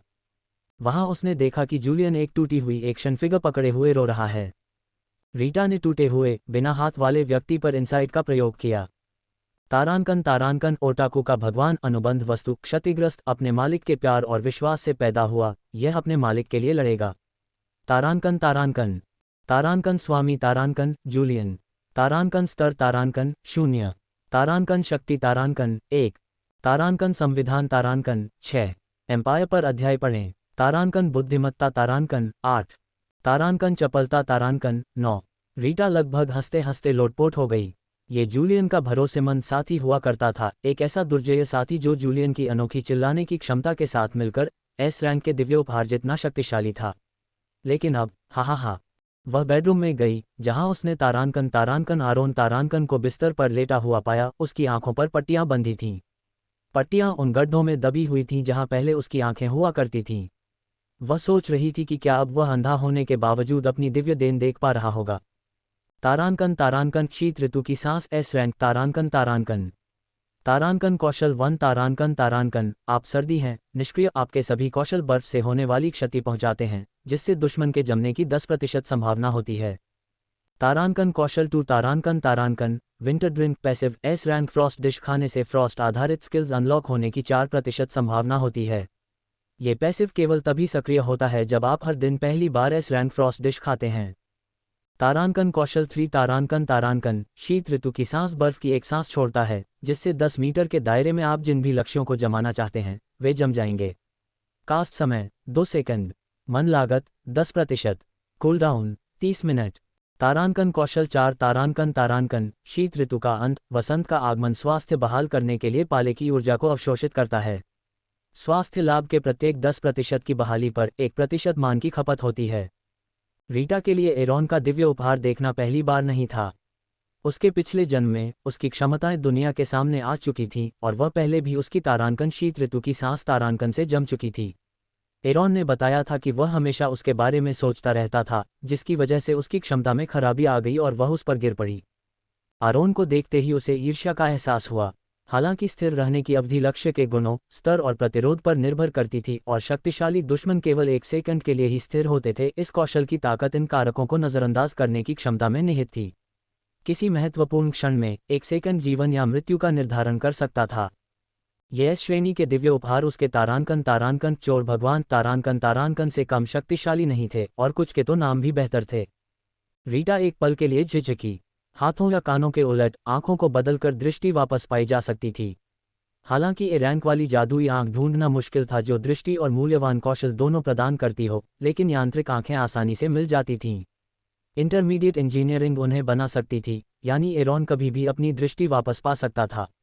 और एक बार ऐसा हो जाने पर उसकी एस रैंक की क्षमताएं उसकी तेजी से उन्नति सुनिश्चित करतीं। शायद उसे मार देना चाहिए, लेकिन तभी उसके विचार अचानक रुक गए। वह एक कदम पीछे हटकर एरॉन को घूरने लगी और दूर से उसे देखने लगी, उसका कोण, उसकी पट्टी बंधी आंखें। अचानक उसे तारांकन भविष्यवाणी के पत्थर तारांकन के माध्यम से देखा गया दृश्य याद आया। अनुष्ठान चक्र में लेटा हुआ वह व्यक्ति जिसका दिव्य उपहार रिक छीन रहा था, कोई और नहीं बल्कि एरॉन ही था। एक पल के लिए उसे भाग्य द्वारा नियंत्रित होने की बेतुकी बात का एहसास हुआ। अगर उसने आरोन की आंखें उसके दिव्य वरदान और युद्ध कौशल के साथ न छीन ली होती तो वह कभी उस स्थिति में न पहुंचता। उसने अनजाने में ही उस भविष्य के लिए मंच तैयार कर दिया था। तो अब अगर वह एरॉन को मार दे तो क्या होगा? क्या रिक किसी और को ढूंढेगा जिससे वह दिव्य उपहार चुरा सके? कुछ देर सोचने के बाद रीटा ने आरोन को न मारने का फैसला किया। बेहतर यही था कि किस्मत को यूं ही चलने दिया जाए और देखा जाए कि आगे क्या होता है। वह हमेशा इस बात की जांच कर सकती थी कि रिक ने दिव्य उपहार चुराने की योजना कैसे बनाई और उसे नुकसान पहुंचाने का कोई रास्ता ढूंढ सकती थी। यदि वह काम नहीं करता तो वह कभी भी वापस आ सकती थी और बाद में एरॉन और रिक दोनों को मार सकती थी। फिर भी जैसे ही वह कमरे से बाहर निकली, उसे भाग्य द्वारा खिलवाड़ किए जाने का एहसास सताने लगा। एक क्षण के लिए उसके मन में भाग्य को चुनौती देने के लिए पीछे मुड़कर आरोन को मार डालने का विचार आया। लेकिन नहीं, तारांकन वोल्डेमॉर्ट तारांकन तो ऐसे ही मरा था, है ना? इतना लापरवाह न बने तो बेहतर है। रीटा को अपार्टमेंट के बाकी 3 लोगों का भी ज्ञान हो गया। उनकी दिव्य प्रतिभाएं साधारण थीं और रीटा जानती थी कि रिक जल्द ही उन्हें त्याग देगा। उसने उन्हें अपने पिछले जन्म में नहीं देखा था। एरॉन से निपटने के बाद रीटा को एहसास हुआ कि उसके घर में सिगरेट और शराब खत्म हो गई है। वापस लौटने के बजाय वह सीधे मॉल चली गई। रास्ते में उसने अपने गेम इन्वेंट्री से अपना फ़ोन निकाला, उस पर लगातार मैसेज आ रहे थे। ऐसा लग रहा था जैसे हर कोई उससे संपर्क करने की कोशिश कर रहा हो। उसने अपने नोटिफिकेशंस पर नज़र डाली और देखा कि कोई उसकी तारांकन स्पार्क्स तारांकन स्किल बुक के बदले फिल्म संसाधन ऑफर कर रहा है। रीटा को अफसोस हुआ कि उसने इसे पहले सूचीबद्ध करते समय इसे गुमनाम क्यों नहीं रखा। शायद वह अति आत्मविश्वास में थी, ये सोचकर कि एफ रैंक स्किल बुक कोई बड़ी बात नहीं है। कुछ सोच विचार के बाद उसने इसे डीलिस्ट कर दिया और ज़्यादा उचित कीमत पर दोबारा लिस्ट किया। उसने खरीद मूल्य 19 स्वर्ण निर्धारित किया, जो 18 स्वर्ण से शुरू हुआ। तारांकन लानिया काया तारांकन में यह एफ रैंक स्किल बुक आमतौर पर ज़्यादा से ज़्यादा 2 से 5 गोल्ड में बिकती थी। आखिरकार ये सिर्फ एक छोटा सा आग का गोला ही बुलाती थी, जो लगभग गोली जितना खतरनाक था। लेकिन आम लोगों के लिए एक छोटी सी चिंगारी भी जादू ही थी। हालांकि कई लोगों के पास तारांकन दिव्य उपहार तारांकन थे, लेकिन ज़्यादातर उपहार सिर्फ आत्म सुधार के लिए उपयोगी थे, सीधे युद्ध के लिए नहीं। इन लोगों के लिए 19 स्वर्ण महंगे थे, लेकिन फिर भी हरे स्तर के उपकरणों पर लगे हास्यास्पद 50 स्वर्ण के दामों से ज़्यादा वाजिब थे। और मौजूदा बाजार में सबसे सस्ते कौशल भी महंगे थे। अगर कोई बुनियादी उपकरणों को 50 स्वर्ण में सूचीबद्ध करने की हिम्मत करता, तो कौशल पुस्तकें आसानी से दोगुनी कीमत पर मिल सकती थीं। मॉल में शराब और सिगरेट का स्टॉक समेटने के बाद उसने एक राहगीर के ऑटोग्राफ के अनुरोध को अस्वीकार कर दिया। तभी उसे सिस्टम से एक सूचना मिली, उसकी तारांकन स्पार्क्स तारांकन स्किल बुक बिक गई थी। मुस्कुराते हुए उसने अपनी कमाई इकट्ठी की। यह आसान कमाई थी। उसने ठान लिया कि भविष्य में जब भी उसे कोई ऐसा हुनर मिलेगा, वह उसे बेच देगी, इससे पहले कि लोग समझदार हो जाएं और ज़्यादा दाम देना बंद कर दें। हालांकि उसने तारांकन लानिया काया तारांकन और पृथ्वी के बीच बड़े पैमाने पर मध्यस्थता करने की योजना नहीं बनाई थी। हालांकि नीलामी घर गुमनाम लिस्टिंग की इजाज़त देता था, फिर भी वह खुद को इसका औचित्य नहीं दे पा रही थी। अपनी निजी तौर पर हासिल की गई चीज़ें बेचना ज़रूर, लेकिन दूसरों की हताशा का फ़ायदा उठाकर दोबारा बेचना, ये युद्ध में मुनाफाखोरी जैसा लगा। ज़रूरत के समय खिलाड़ियों के संसाधनों का दोहन, यह उसका तरीका नहीं था। अगर उसे पैसों की ज़रूरत होती तो वह तारांकन लोपेस तारांकन पर छापा मार सकती थी। इस तरह उसे पैसा और संतुष्टि दोनों मिलती, और भी ज़्यादा संतुष्टि। तारांकन अपाचे तारांकन के लिए शराब और सिगरेट लेकर वह अधिक सबक के लिए तारांकन लानिया काया तारांकन के पास लौट आए। कीमिया में 3000 से ज़्यादा आमतौर पर इस्तेमाल होने वाली सामग्रियां शामिल थीं। हर कक्षा में तारांकन अपाचे तारांकन लगभग 10 सामग्रियां समझाती थीं और उनकी प्रसंस्करण तकनीकें, गुणधर्म और उपयोग समझाती थीं। वह उसे सिर्फ एक बार समझाती थीं, कभी दोहराती नहीं थीं। सौभाग्य से रीता की याददाश्त अच्छी थी और वह हर छोटी बड़ी जानकारी को ध्यान से लिखती थीं। यहाँ तक कि तारांकन अपाचे तारांकन की एक सामान्य टिप्पणी भी उसकी नोटबुक में दर्ज हो जाती थी। इस परिश्रम से तारांकन अपाचे तारांकन प्रभावित हुआ। हालांकि प्रगति धीमी थी। रीटा जितना ज़्यादा सीखती गई, उसे उतना ही एहसास होता गया कि वह कीमिया में महारत हासिल करने से कितनी दूर है। फिर भी उसे इस विदेशी दुनिया के ज्ञान को सीखने में पूरा मज़ा आया, और वह इसे अपने बदले और कष्टों से मुक्ति का एक सुकून भरा रास्ता मानती रही। अगले कुछ दिनों तक रीता ने एक व्यवस्थित दिनचर्या का पालन किया। सुबह कीमिया की कक्षाएं और दोपहर और शाम को कालकोठरी दौड़। गहन अभ्यास के माध्यम से उसने न केवल अपने प्रशिक्षक द्वारा सिखाई गई तकनीकों में महारत हासिल की, बल्कि अपने पिछले जन्म में जीवन मरण की परिस्थितियों में सीखे गए जीवित रहने के कौशल को भी निखारा। अब तक वह पूरी तरह से अपनी चाल पर निर्भर रहते हुए एक भी वार किए बिना एक साथ 30 भूतों से कुशलतापूर्वक बच सकती थी और उनसे लड़ सकती थी। वह इस कालकोठरी को साफ करने और अपने डाउनटाउन अपार्टमेंट के नीचे वाले कालकोठरी से निपटने के लिए तैयार थी। यह अहंकार नहीं था, उसके आंकड़े काफ़ी बढ़ गए थे। लेवल 3 के गोबलिन लेवल बढ़ाने के लिए बहुत अच्छे थे, लेकिन अब वे उसके निजी स्पैरिंग पार्टनर के रूप में काम करने के लिए पर्याप्त चुनौतीपूर्ण नहीं थे। 28 तारीख को रीटा को तारांकन शैडो क्यू तारांकन से एक संदेश मिला। उसके कौशल क्रिस्टल से लाभ का निपटान करने का समय आ गया था। तारांकन शैडो क्यू तारांकन, हमने आंतरिक रूप से काफ़ी कुछ बेचा। आप अपने हिस्से के लिए योगदान अंक या सोना प्राप्त करने के बीच चयन कर सकते हैं। तारांकन रीता तारांकन योगदान अंक कैसे काम करते हैं?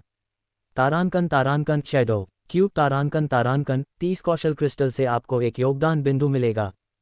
रीटा को लगभग यही उम्मीद थी। तारांकन शैडो क्यूब तारांकन द्वारा दिए गए पिछले योगदान अंकों के आधार पर उसने हिसाब लगाया था कि एक योगदान अंक लगभग 80 से 90 स्वर्ण के बराबर होता है। यह ज्यादा तो नहीं था, लेकिन पैसों से परे इन अंकों का अपना मूल्य था। तारांकन रीता तारांकन मैं योगदान अंकों से क्या खरीद सकती हूँ? तारांकन शैडो क्यूब तारांकन कुछ अत्यंत दुर्लभ कौशल क्रिस्टल हैं जिन्हें केवल योगदान बिंदुओं के साथ ही खरीदा जा सकता है। तारांकन रीता तारांकन क्या मेरे क्रिस्टल पर्याप्त दुर्लभ नहीं हैं? तारांकन शैडो क्यूब तारांकन इसे 6 घंटे के होटल के कमरे के किराए की तुलना वार्षिक पट्टे से करने जैसा समझें। रीता समझ गई, कुछ हुनरों का असर बरसों तक रहता है।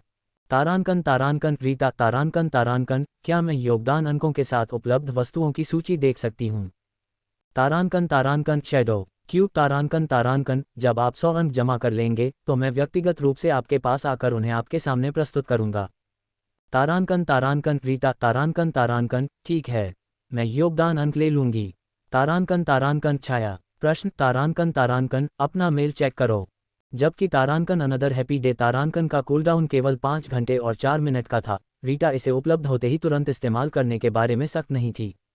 औसतन वह प्रतिदिन 4 स्किल क्रिस्टल बनाती थी। कभी कभी अगर वह मेहनत करती तो 2 दिनों में 5 क्रिस्टल बना लेती। कई बार उसके अनियमित शेड्यूल के कारण उसे क्राफ्टिंग के मौके गंवाने पड़ते थे। औसतन वह प्रतिदिन लगभग 4 क्रिस्टल बनाती थी, जिसका अर्थ था कि वह हर 2 सप्ताह में लगभग 45 क्रिस्टल बनाती थी। वह अपनी औसत किस्मत वाली छवि को तोड़ना नहीं चाहती थी और उसे कुछ क्रिस्टल अपने पास रखने थे, खासकर रिक के खिलाफ भविष्य में इस्तेमाल के लिए। इसलिए हर 2 हफ्ते में वह लगभग 45 क्रिस्टल सौंप देती थी और बाकी अपने इस्तेमाल के लिए रख लेती थी। तकनीकी रूप से यह उसके अनुबंध का उल्लंघन नहीं था। जब उसने अपना मेल खोला तो उसने इनाम देखा, 2 ड्रैगन के आकार के सिक्के, 1 सोने का और 1 चांदी का और 1.5 योगदान अंक। तारांकन रीता तारांकन आंतरिक बिक्री से आपका मतलब है कि आपने उन सभी को अपने पास रख लिया। तारांकन छाया क्यूब तारांकन डिग्री सलाम, आप विशेष मामलों के बयूरों में हमारे सबसे मूल्यवान मित्र हैं। तारांकन रीता तारांकन आपने अपने खाली शब्दों में हमेशा जोड़ने की भी जहमत नहीं उठाई। तारांकन छाया क्यूब तारांकन डिग्री हमेशा सलाम, आप विशेष मामलों के बयूरों में हमारे सबसे मूल्यवान मित्र हैं। तारांकन रीता तारांकन साम्राज्य की नई कहानियों का आनंद लें। वह खुश हुए बिना न रह सकी, लेकिन उसे और भी ज्यादा हैरानी इस बात की हुई कि तारांकन शैडो क्यू तारांकन से पैसे मिलने के तुरंत बाद तारांकन सैमुअल तारांकन और तारांकन स्कारलेट तारांकन उसके घर रात के खाने पर पहुंच गए। हमेशा की तरह बातचीत आखिरकार स्पेशल अफेयर्स ब्यूरो के साथ उसके व्यवहार के इर्द गिर्द घूमती रही। भोली भाली स्कारलेट ने जल्द ही रीटा की कमाई का जिक्र छेड़ दिया, यहाँ तक कि उस तारांकन स्पार्क्स तारांकन स्किल बुक का भी जिक्र किया जो उसने बेची थी। उसने सवाल किया कि रीटा ने उसे बेचने के बजाय परिवार के इस्तेमाल के लिए क्यों नहीं रख लिया। रीटा ने आह भरी और कहा, मैं तुम लोगों को जो उपचार औषधियाँ दे रही हूँ उनके लिए सामग्री मुझे खुद खरीदनी पड़ी। मुझे उपकरणों और अपने संपर्कों को बनाए रखने के लिए पैसे चाहिए, हर चीज़ की कीमत होती है। स्कारलेट हालांकि भोली थी, सोचने लगी कि बस इतना ही काफ़ी है। आखिरकार उन्हें रीटा से काफ़ी पोषण मिल चुके थे और अब पैसे होने पर भी पोषण मिलना मुश्किल था। लेकिन सैमुअल ने बात को लीड बोर्ड पर उसकी उपस्थिति की ओर मोड़ दिया। उन्होंने मुस्कुराते हुए कहा, तुम हमेशा से ही ऐसी खिलाड़ी रही हो जिस पर मैं सबसे ज़्यादा भरोसा कर सकता था। शीर्ष 100 में, अरबों खिलाड़ियों में से मेरी बेटी शीर्ष 100 में है।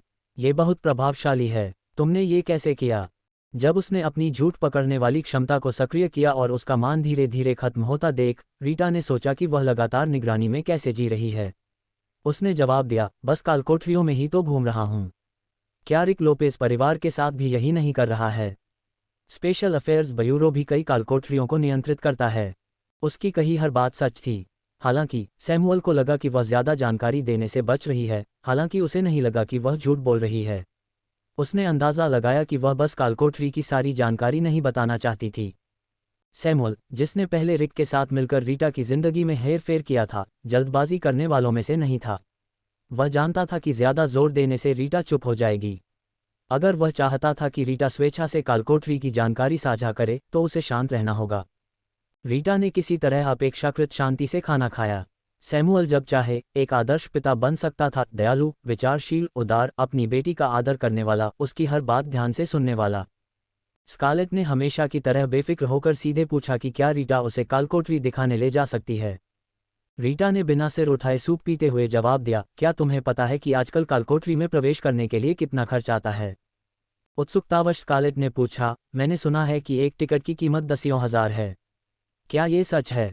हाल ही में कालकोठरी से जुड़ी खबरें हर जगह छाई रहीं। सबसे ज्यादा चर्चित विषय अभी भी तारांकन दिव्य उपहार तारांकन ही थे, उसके बाद कालकोठरी का स्थान था और कौशल, उपकरण और औषधियां सबसे पीछे थीं। जब से खेल वास्तविकता में विलीन हुआ है, दुनिया का हर व्यक्ति खिलाड़ी बन गया है।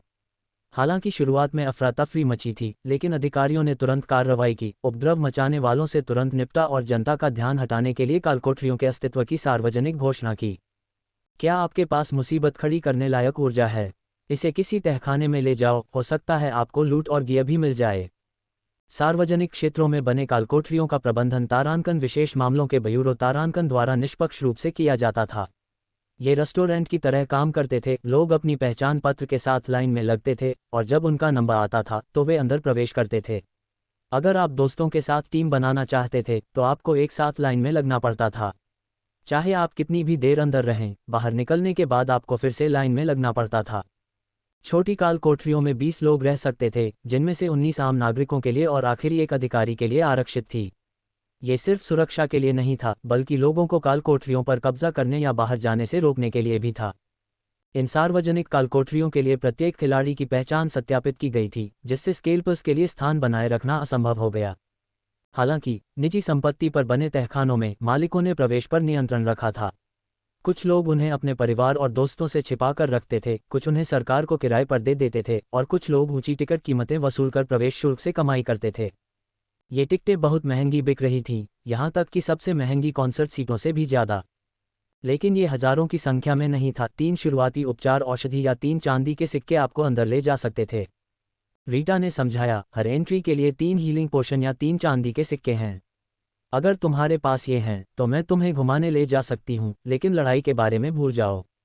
तुम टिक नहीं पाओगे और एक खरोंच से 40 या 50 एचपी कम हो सकते हैं। स्कारलेट की तुरंत रुचि खत्म हो गई। तो कोई बात नहीं, वह अपनी बेटी को बहुत अच्छी तरह जानती थी। रीटा निश्चित रूप से उसका खर्च उठाएगी, लेकिन वह स्कारलेट की तरह ही कंजूस थी। रीटा को इस बात की परवाह नहीं थी कि वे क्या सोचते हैं। रात के खाने के बाद उसने उन्हें जल्दी से दरवाजे से बाहर निकाल दिया। कितना परेशान करने वाला है, उसने सोचा, वे इतने पास क्यों रहते हैं। वह सोचने लगी कि उसे उन दोनों से कब निपटना चाहिए। वे बेकार होते जा रहे थे और खेल पूरी तरह से हकीकत में ढल जाने के बाद किसी एक से चुपचाप छुटकारा पाना आसान होगा। सैमुअल और स्कारलेट की पीछे हटती हुई आकृतियों को देखकर उसके विचार अंधकार में हो गए। उसे यह कैसे करना चाहिए? क्या वह इसे रिक की गलती जैसा दिखा सकती थी, या उनकी मौत का इस्तेमाल जोई और रिक के बीच फूट डालने के लिए कर सकती थी? क्या कोई ऐसा हुनर था जिससे किसी के रिश्तेदारों की बलि देकर उसे श्राप दिया जा सके? और कहानियां एम्पायर पर खोजें। स्कारलेट कांप उठी और उसने इधर उधर देखते हुए अपने पति से पूछा, क्या आपको लगता है कि किसी को पता है कि हमारे पास औषधियां हैं और वह हमें निशाना बना रहा है? सैमुअल ने भौहें चढ़ाईं, यह एहसास करते हुए कि यह नामुमकिन नहीं था। दोनों ने अपनी गति तेज कर दी और घर की ओर चल पड़े। रास्ते में सैमुअल ने अपने हाल के कामों पर विचार किया। चाहे उन्हें औषधियां देना हो या रिक को तारांकन जोन्स परिवार तारांकन को संभालने में मदद करना हो, ये सब हाल ही में रीटा का ही काम था। बस इतना ही काफ़ी नहीं था। रीटा को अपने वश में करना बहुत आसान था। अगर आप उसे भावुक कर देते तो वो आपके सामने अपना दिल खोल देती, लेकिन अगर आप उसे बहुत देर तक नज़रअंदाज करते तो वो बहुत ज़्यादा स्पष्ट सोचने लगती। उसने सोचा कि वह इस बारे में रिक से बात करेगा। जब सैमुअल ने रिक से अपनी बात साझा की तो रिक ज़्यादा चिंतित नहीं हुआ। तारांकन लोपेस तारांकन के घर में जैसे जैसे हालात बिगड़ते गए, उसे एहसास होता गया कि रीटा उसके साथ कितनी अच्छी रही थी। उसने सच में कहा, पापा, चिंता करने की कोई ज़रूरत नहीं है। वो ऐसी ही है, कंजूस ज़रूर है, लेकिन अगर कोई बड़ी बात हुई तो वो हमें भूलेगी नहीं। शायद उसकी कीमत इतनी ज़्यादा थी कि वो बता भी नहीं सकती। सैमुअल ने सोचा कि रीटा ने ही उन्हें इस खेल के बारे में सबसे पहले बताया था। शायद उसे इतनी चिंता करने की ज़रूरत नहीं थी। आखिरकार उसकी बेटी तो अभी भी उपयोगी और ख्याल रखने वाली थी।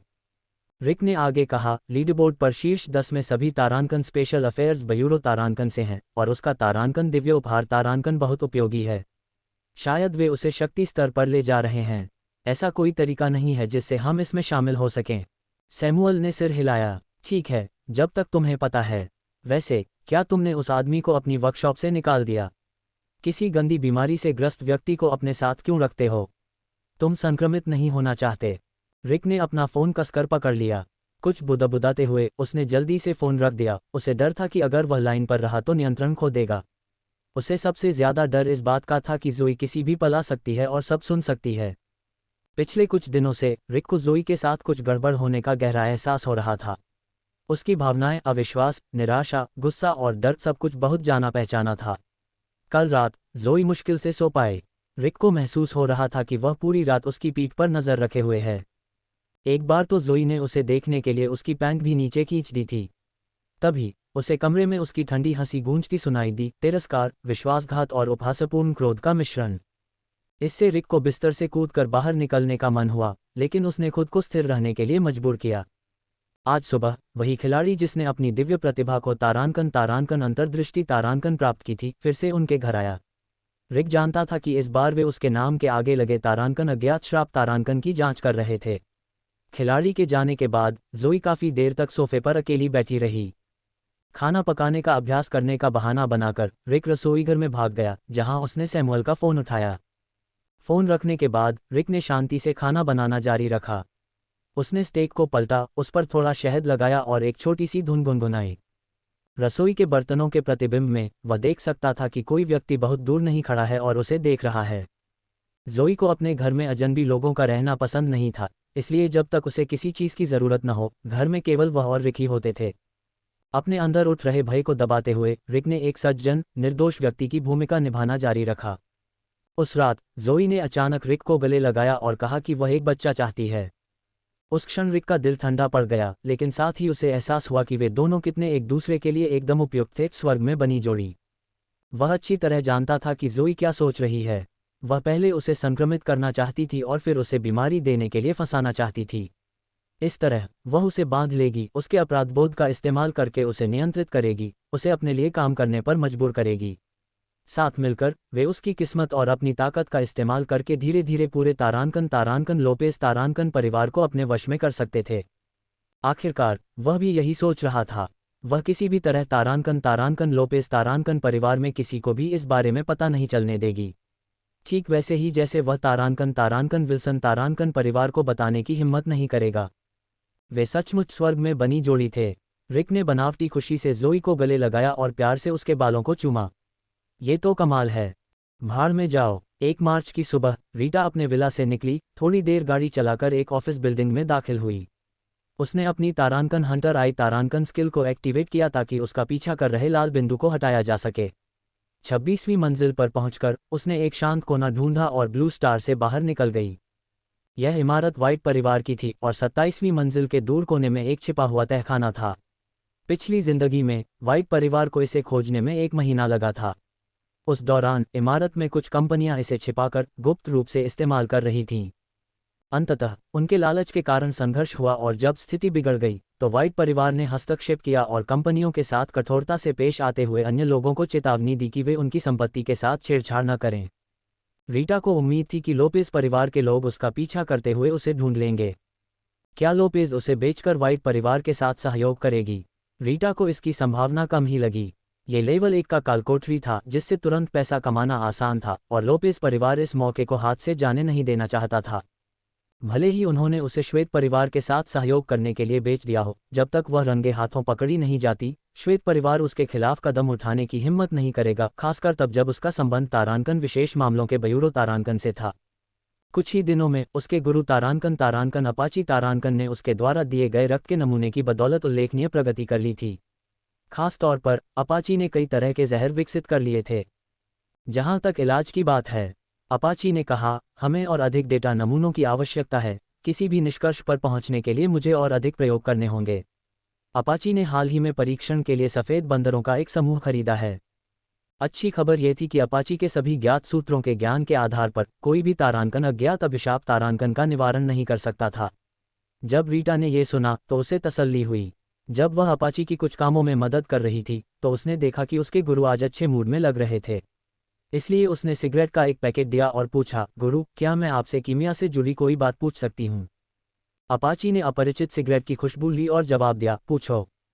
रीटा ने पूछा, कोई जादुई संरचना का उपयोग करके मेरा दिव्य उपहार चुराना चाहता है। क्या उन्हें रोकने का कोई तरीका है? बोलते समय उसने अपाची को दिखाने के लिए स्मृति से आकृति बनाई। अपाची ने उस पर नजर डाली, फिर एक साहसिक, अहंकारी हंसी हंसी। किसने कहा कि इसका कीमिया से कोई लेना देना नहीं है? ऐसी कोई समस्या नहीं है जिसे कीमिया हल न कर सके। उस समय के बारे में सोचते हुए जब अपाची ने तारांकन व्हील ऑफ फेथ तारांकन को 6 घंटे का किराए का कमरा कहा था, रीटा की आंखें चमक उठी और उसने उत्सुकता से पूछा, क्या कीमिया किसी दिव्य उपहार को बढ़ा सकती है? अपाची ने अपनी उंगलियों से सिगरेट जलाए, एक गहरा कश लिया और पूछा, आपका असंबद्ध प्रश्न क्या था? रीटा ने एक पल के लिए उलझन में पलकें झपकाईं, फिर अपने छोटे, हरे, भूत जैसे हाथ से उस आकृति को आगे बढ़ाया। कोई मेरी आकृति का इस्तेमाल करके मेरा तारांकन दिव्य उपहार तारांकन चुराना चाहता है। मैं उन्हें कैसे रोकूं? अपाची ने गंभीरता से उपदेश देना शुरू किया, ओह, इस संरचना में राक्षस और समकक्ष विनिमय शामिल हैं। चुराए जा रहे तारांकन दिव्य उपहार तारांकन का स्तर जितना ऊंचा होगा, उपयोगकर्ता उतनी ही अधिक कीमत चुकाएगा। ये 3 प्रतीक जादू, रक्त और आत्मा का प्रतिनिधित्व करते हैं, जिसका अर्थ है कि चोर को राक्षस को भुगतान के रूप में इन्हें अर्पित करना होगा। निचले दाएं भाग में चिन्ह शामिल मात्रा को दर्शाते हैं। यहाँ संख्याओं को देखते हुए वे जिस दिव्य उपहार को चुराना चाहते हैं वह कम से कम एस रैंक का है। रीटा ने कुछ भी नहीं छिपाया। मैंने इसे एक दिव्य दृष्टि में देखा था। उस व्यक्ति के पास सचमुच एस रैंक का दिव्य वरदान है। फिर उसने अपाची के सामने 2000 स्वर्ण मुद्राएं रख दीं। साम्राज्य में अपना रोमांच जारी रखें। बिना पलक झपकाए अपाची ने सिक्के ले लिए। रीटा की सबसे बड़ी खासियत ये थी कि वह जानती थी कि ज्ञान की एक कीमत होती है। आमतौर पर वह सिगरेट या शराब से भुगतान करती थी, छोटी मोटी विलासिताएं जो दुर्लभ तो होती थीं, लेकिन सस्ती भी। लेकिन इस बार रीता गंभीर, गुप्त ज्ञान से निपट रही थी और उसने अपने गुरु शिष्य के रिश्ते का फायदा उठाने की कोशिश नहीं की। इसके बजाय उसने पहले ही और उदारता से भुगतान कर दिया। अपाची ने इसकी प्रशंसा की। अपाची ने तारांकन दिव्य उपहार तारांकन की चोरी को रोकने के लिए शीघ्रता से 3 तरीके बताए। पहली विधि में पहले किसी राक्षस के साथ सौदा करना होता था और उसके बदले में अपनी दिव्य देन को गिरवी रखना होता था। इससे न सिर्फ उपयोगकर्ता को अपनी मनचाही चीज मिल जाती थी, बल्कि अगर कोई दिव्य देन चुराने की कोशिश करता तो राक्षस भड़क जाता और चोर से निपटा जाता। दूसरी विधि रसायन विज्ञान की थी, एक ऐसी औषधि बनाना जो किसी की आत्मा में पवित्र प्रकाश भर दे। इससे न केवल प्रकाश जादू के प्रति उनकी आत्मीयता बढ़ेगी, बल्कि राक्षसों के लिए उनकी आत्मा को छूना भी असंभव हो जाएगा। तीसरी विधि में भी जाहिर है कीमिया शामिल थी। अपाची ने रीटा को जोर से 2 बार दोहराने को कहा, कीमिया कुछ भी कर सकती है। और फिर आगे बढ़ते हुए, साफ तौर पर उस पल का आनंद लेते हुए। तीसरी विधि एक शापित रसायन संबंधी कलाकृति थी जिसे अमर हृदय कहा जाता था। इस गुरु स्तरीय रचना में अमरता का श्राप प्राप्त करने के लिए अपने दिव्य वरदान का कुछ अंश त्यागना पड़ता था। ऐसा कहा जाता है कि पहले मरे हुए प्राणियों की रचना इसी प्रकार की गई थी।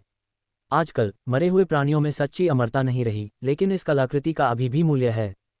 इसकी अत्यधिक मांग है क्योंकि बहुत से लोग किसी भी चीज से अधिक मृत्यु से डरते हैं।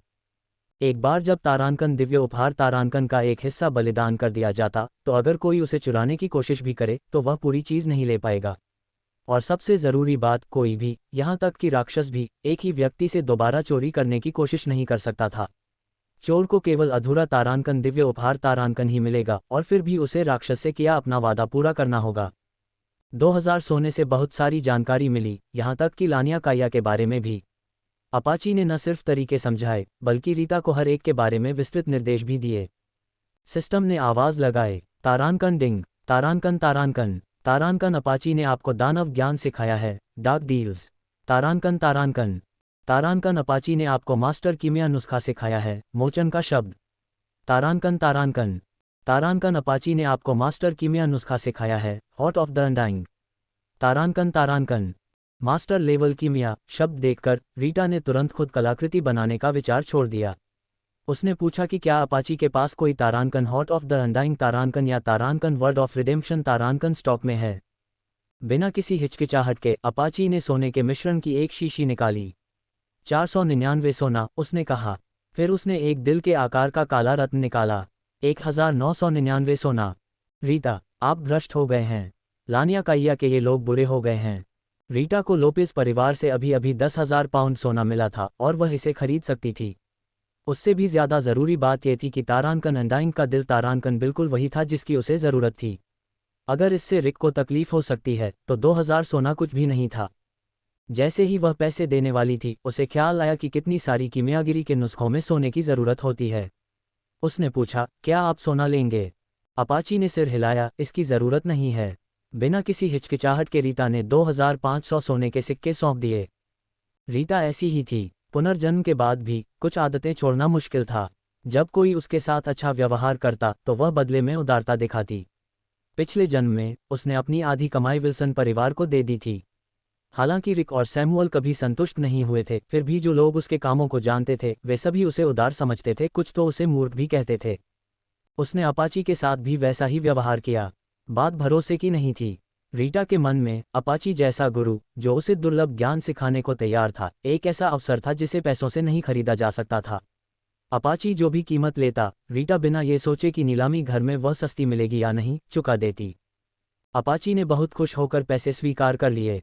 जैसे ही उसने तारांकन मोचन का वचन तारांकन दिया, उसने रीटा की तरफ एक छोटा, गहरे भूरे रंग का पत्थर भी फेंका। अपाची मनमर्जी से काम करती थी और जब उसे कोई पसंद आता तो वह उसे कुछ न कुछ उपहार में दे देती। लो, ये भी ले लो। रीटा को तारांकन मोचन के वचन तारांकन और तारांकन अमर हृदय तारांकन का निरीक्षण करने का मौका भी नहीं मिला था कि तभी उसे वह पत्थर मिल गया। वह गहरे भूरे रंग का, हैम्बर्गर के आकार का, लगभग 2 सेंटीमीटर मोटा एक डिस्क था। तारांकन कीमिया क्रस्ट अजीबोगरीब वस्तु। तारांकन एक कुशल कीमियागर द्वारा कीमिया के असफल प्रयास के दौरान कीमियाई कचरे से बना एक असफल उत्पाद। पाक कला में बदलाव लाने के लिए इसे पकाते समय आग में डालें। इसके प्रभाव अज्ञात हैं। इन अनोखी चीज़ों का कोई खास स्तर नहीं था और ये बेतरतीब असर पैदा कर सकती थीं, अच्छे या बुरे, ताकतवर या कमज़ोर। लेकिन चूंकि ये अपाची की थी, इसलिए कचरा भी प्रीमियम कचरा ही था। रीटा ने बहुत खुश होकर उसे रख लिया। अपाची को धन्यवाद देने के बाद उसने अंततः सुनहरे औषधि और हृदय के आकार के मणि को करीब से देखा। तारांकन मोचन का वचन। तारांकन आत्मा को पवित्र प्रकाश की शक्ति प्रदान करता है। बस इतना ही था पूरा विवरण। अगर अपाची की व्याख्या न होती तो ज़्यादातर लोग इसका महत्व नहीं समझ पाते। कई उन्नत रसायन औषधियों का भी उतना ही रहस्यमय वर्णन होता था और बिना उचित ज्ञान के कोई भी उसे बना तो सकता था, लेकिन उसे इस्तेमाल करने का तरीका नहीं पता होता था। रीता ने तुरंत ही औषधि पी ली। तुरंत ही उसकी आत्मा की गहराई से एक रहस्यमयी गर्माहट उमड़ी, जो ध्वनि तरंग की तरह उसके पूरे शरीर में फैल गई और फिर शीघ्र ही लुप्त हो गई। जब उसने अपना चरित्र पैनल खोला तो उसने अपने शीर्षक के बगल में एक छोटा सा सुनहरा ढाल आइकन देखा। तारांकन अत का आशीर्वाद। तारांकन आप पवित्र प्रकाश के संरक्षण में हैं। रीता हंसी। जब दूसरे लोग रहस्यमयी व्यवहार करते थे तो गुस्सा आता था, लेकिन जब वह रहस्यमयी होती थी तो बहुत अच्छा लगता था।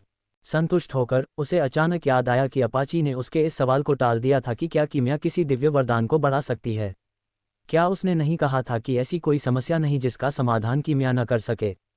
किसी समस्या को नज़रअंदाज करने का मतलब यह नहीं कि वह हल हो गई। उसने आह भरी अपाची के रवैये को देखते हुए। अगर यह संभव भी होता तो कीमत शायद बहुत ज़्यादा होती, वरना लानिया काया में इतने कम एस रैंक तारांकन दिव्य उपहार तारांकन न होते। पूरे डार्क सिटी में शहर के स्वामी सहित रीटा को केवल 3 एस रैंक उपहार मिले थे, जिनमें से एक अपाची का उपहार भी था। इसके बाद उन्होंने काले रंग के हृदय के आकार के रत्न की जांच की, जो लगभग एक बच्चे की मुट्ठी के आकार का था। तारांकन अमर हृदय। तारांकन इसे अपने हृदय में समाहित कर अपनी आत्मा में अमरता का श्राप उकेर लें। अमरता के बदले आपको दी गई दिव्य शक्ति का एक अंश त्याग दें। तारांकन अमरता। आपका एचपी कभी भी 1 से कम नहीं होगा। तारांकन। रीता के मन में कई कुटिल विचार कौंधे। वह मुस्कुराए और अमर हृदय को अपने पास रख लिया। जिस क्षण अपाची ने 3 विकल्प बताए, उसने पहले ही तारांकन मोचन के वचन तारांकन को एक विकल्प के रूप में खारिज कर दिया था। ये काला सौदा भी असंभव था। क्या होगा अगर एरॉन इसका इस्तेमाल अपनी स्थिति सुधारने और बदला लेने के लिए करे? या इससे भी बदतर, क्या होगा अगर वह राक्षस से उस व्यक्ति को मारने के लिए कहे जिसने उसकी आंखें निकाली थीं? वह अपनी हत्या की कीमत नहीं चुकाने वाली थी। ज्यादा सोचने की जरूरत नहीं है।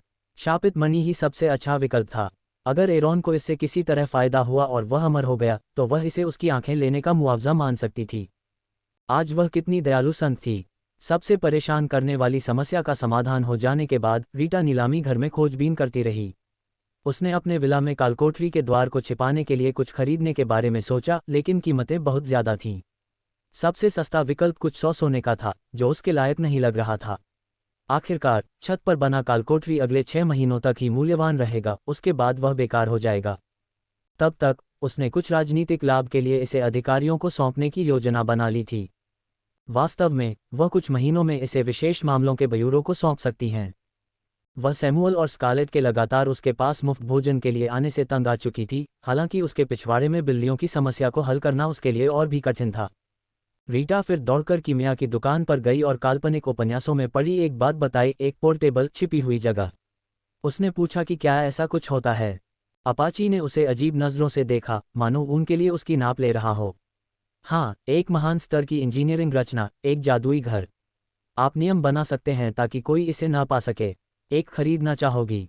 रीता ने अपना बैलेंस चेक किया, 27,000 स्वर्ण सिक्के, और आत्मविश्वास से पूछा, कितने?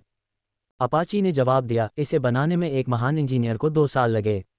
आखिरी बार मैंने इसे नीलामी में देखा था, जिसकी कीमत 50,000 सोने से शुरू हुई थी और खरीद मूल्य 100,000 था। रीता कुछ सेकंड के लिए चुप रही और फिर बोली, कोई बात नहीं, मेरी वर्तमान जगह ठीक है। एम्पायर पर नए अध्याय पढ़ें। अपाची ने उसे घूर कर देखा, क्या तुमने इंजीनियरिंग नहीं सीखी? जब तुम एक उन्नत इंजीनियर बन जाओगी तो तुम एक छोटा संस्करण बना सकती हो, जो इतना बड़ा हो कि अगर तुम मोटी बिल्ली बन जाओ तो उसमें रह सको। पहले तो रीटा को लगा कि अपाची मजाक कर रहा है और उसने भी मजाक किया, लेकिन जैसे ही वह ब्लू स्टार लौटी, उसे यह विचार और भी गहरा गया। अगर वह एक छोटा सा जादुई घर बना सकती और नियम तय कर सकती, जैसे सिर्फ असली बिल्लियों को ही अंदर आने देना, तो अंदर बिल्ली का बिस्तर लगाने से उसकी सारी समस्याएं हल हो जाएंगी। अब असली सवाल यह था कि क्या बिल्ली होटल निवेश के लायक था? बहुत समय बीत चुका था और उसे अपने निवेश पर कोई रिटर्न नहीं मिला था। ये किसी बेकार स्टॉक को खरीदने जैसा था, वह बिना कोई फायदा देखे संसाधन लगाती रही। ये सोचकर रीटा ने लड़ाई से थोड़ा ब्रेक लेने का फैसला किया। उसने आसपास के राक्षसों को खदेड़ दिया और तहखाने से बाहर निकलकर सीधे पिछवाड़े की ओर चल पड़ी। वह रेंगती हुई बिल्लियों के लकड़ी के घर में घुस गई और बिल्ली के बिस्तर के पास इधर उधर टटोलने लगी। जब से बिस्तर बदला है, उसने उसे नियमित रूप से देखने की आदत बना ली है, लेकिन कभी कोई बदलाव नहीं हुआ। लेकिन शायद क्योंकि उसने मन ही मन बिस्तर को एक तरफा निवेश समझकर कोसा था, इस बार उसकी उंगलियां किसी चीज से टकरा गईं। रीटा ने बिल्ली के बिस्तर से एक छोटी सख्त चीज निकाली। वह सुनहरे रंग की अंबर रंग की थी, जिसके अंदर एक बिच्छू फंसा हुआ था। तारांकन गोल्डन एम्बर बिच्छू, अजीबोगरीब चीज। तारांकन पे की गुणवत्ता बढ़ाने के लिए इसे अल्कोहल में भिगोएं। 7 दिनों के बाद ये पे हल्का जहरीला और बेहद मसालेदार हो जाएगा। इसे पीते ही आपके मुंह में झुनझुनी सी होगी, मानो आपके दिल में बिजली दौड़ रही हो, एक अविस्मरणीय स्वाद छोड़ते हुए। क्या खोज है? पिछले कुछ समय से रीटा इस बात को लेकर परेशान थी कि अपाची को ट्यूशन के तोहफे में क्या लाएं। सिगरेट और कॉकटेल तो कुछ समय तक चल जाएंगे, लेकिन बाद में क्या होगा? अपाची को विविधता पसंद थी और वह एक जैसे तोहफों से धीरे धीरे उब जाएगी। रीटा ने एम्बर को छुपाकर रख दिया और आज उससे खूब सारी नशीला पदार्थ मिलाकर शराब बनाने की योजना बना रही थी। जहां तक बिल्ली के बिस्तर की बात है, तो ऐसा लग रहा था कि उसे उसमें निवेश जारी रखना होगा। एम्बर को पकड़े हुए रीता मुस्कुराई, लेकिन फिर ठिठक गई। पिछवाड़े में बिल्लियों से भरी, चिकनी और चमकदार, पेट खोले धूप सेंकती हुई उसे हार मानने का एहसास हुआ। एक बिल्ली पीठ के बल लेटी हुई करवट लेकर लुढ़क गई, मानो उसके गुजरने के लिए जगह बना रही हो। क्या उसे सिर्फ मीठी मीठी बातें करके ऐसा करने के लिए कहा गया था? उसकी मुस्कान लड़खड़ा गई और वह गहरी सोच में डूब गई। योजक चिन्ह, योजक चिन्ह, योजक चिन्ह। इस बीच लोपेस परिवार के घर रीटा का पीछा कर रही टीम उसे एक कार्यालय भवन तक ले गई थी। ज्यादा पास न जाने की कोशिश करते हुए उन्होंने उसे इमारत में घुसते हुए देखा और अदृश्यता के मंत्रों का इस्तेमाल करके उसका पीछा किया। हालांकि वे जल्दी ही उसे नज़रअंदाज कर गए, लेकिन वे दृढ़ थे। उन्हें यकीन था कि अंदर एक तहखाना है, इसलिए उन्होंने जल्द ही छत पर पानी के टॉवर के पीछे छिपे चमकते द्वार को खोज निकाला। ये जानकारी तुरंत जोई को दी गई। जैसा कि रीटा ने अनुमान लगाया था, जोई की पहली प्रतिक्रिया व्हाइट परिवार को सूचित करने की नहीं थी। इसके बजाय उसने अपने लोगों से चुपचाप कालकोठरी की जांच करवा ली। ये जानने के बाद कि अंदर के राक्षस केवल स्तर 1-2 के थे, जोई ने तुरंत इस खोज को अपने तक ही सीमित रखने का फैसला किया। श्वेत परिवार को इसमें क्यों शामिल किया गया? श्वेत परिवार के साथ उनका गठबंधन सिर्फ एक साझा दुश्मन पर आधारित था, किसी सच्ची साझेदारी पर नहीं। रीटा की बात करें तो जोई एक पल के लिए झिझकी, इसलिए नहीं कि उसे रीटा का सामना करने का डर था, बल्कि इसलिए कि उसे स्पेशल अफेयर्स ब्यूरो की चिंता थी। हालांकि निजी मामलों में बयूरो के हमेशा की तरह दखलंदाजी न करने वाले रवैये को देखते हुए उसे तसल्ली हुई। बयूरो सिर्फ सार्वजनिक डोमेन पोर्टल्स में ही दखल देता था और जब तक कोई मारा न जाए उन्हें कोई फर्क नहीं पड़ता था। जोई ने मान लिया था कि रीटा बयूरो के साथ चुपचाप कालकोठरी की खेती कर रही होगी। अगर वह पोर्टल पर कब्जा कर लेती तो न तो रीटा और न ही बयूरो कोई हंगामा करते।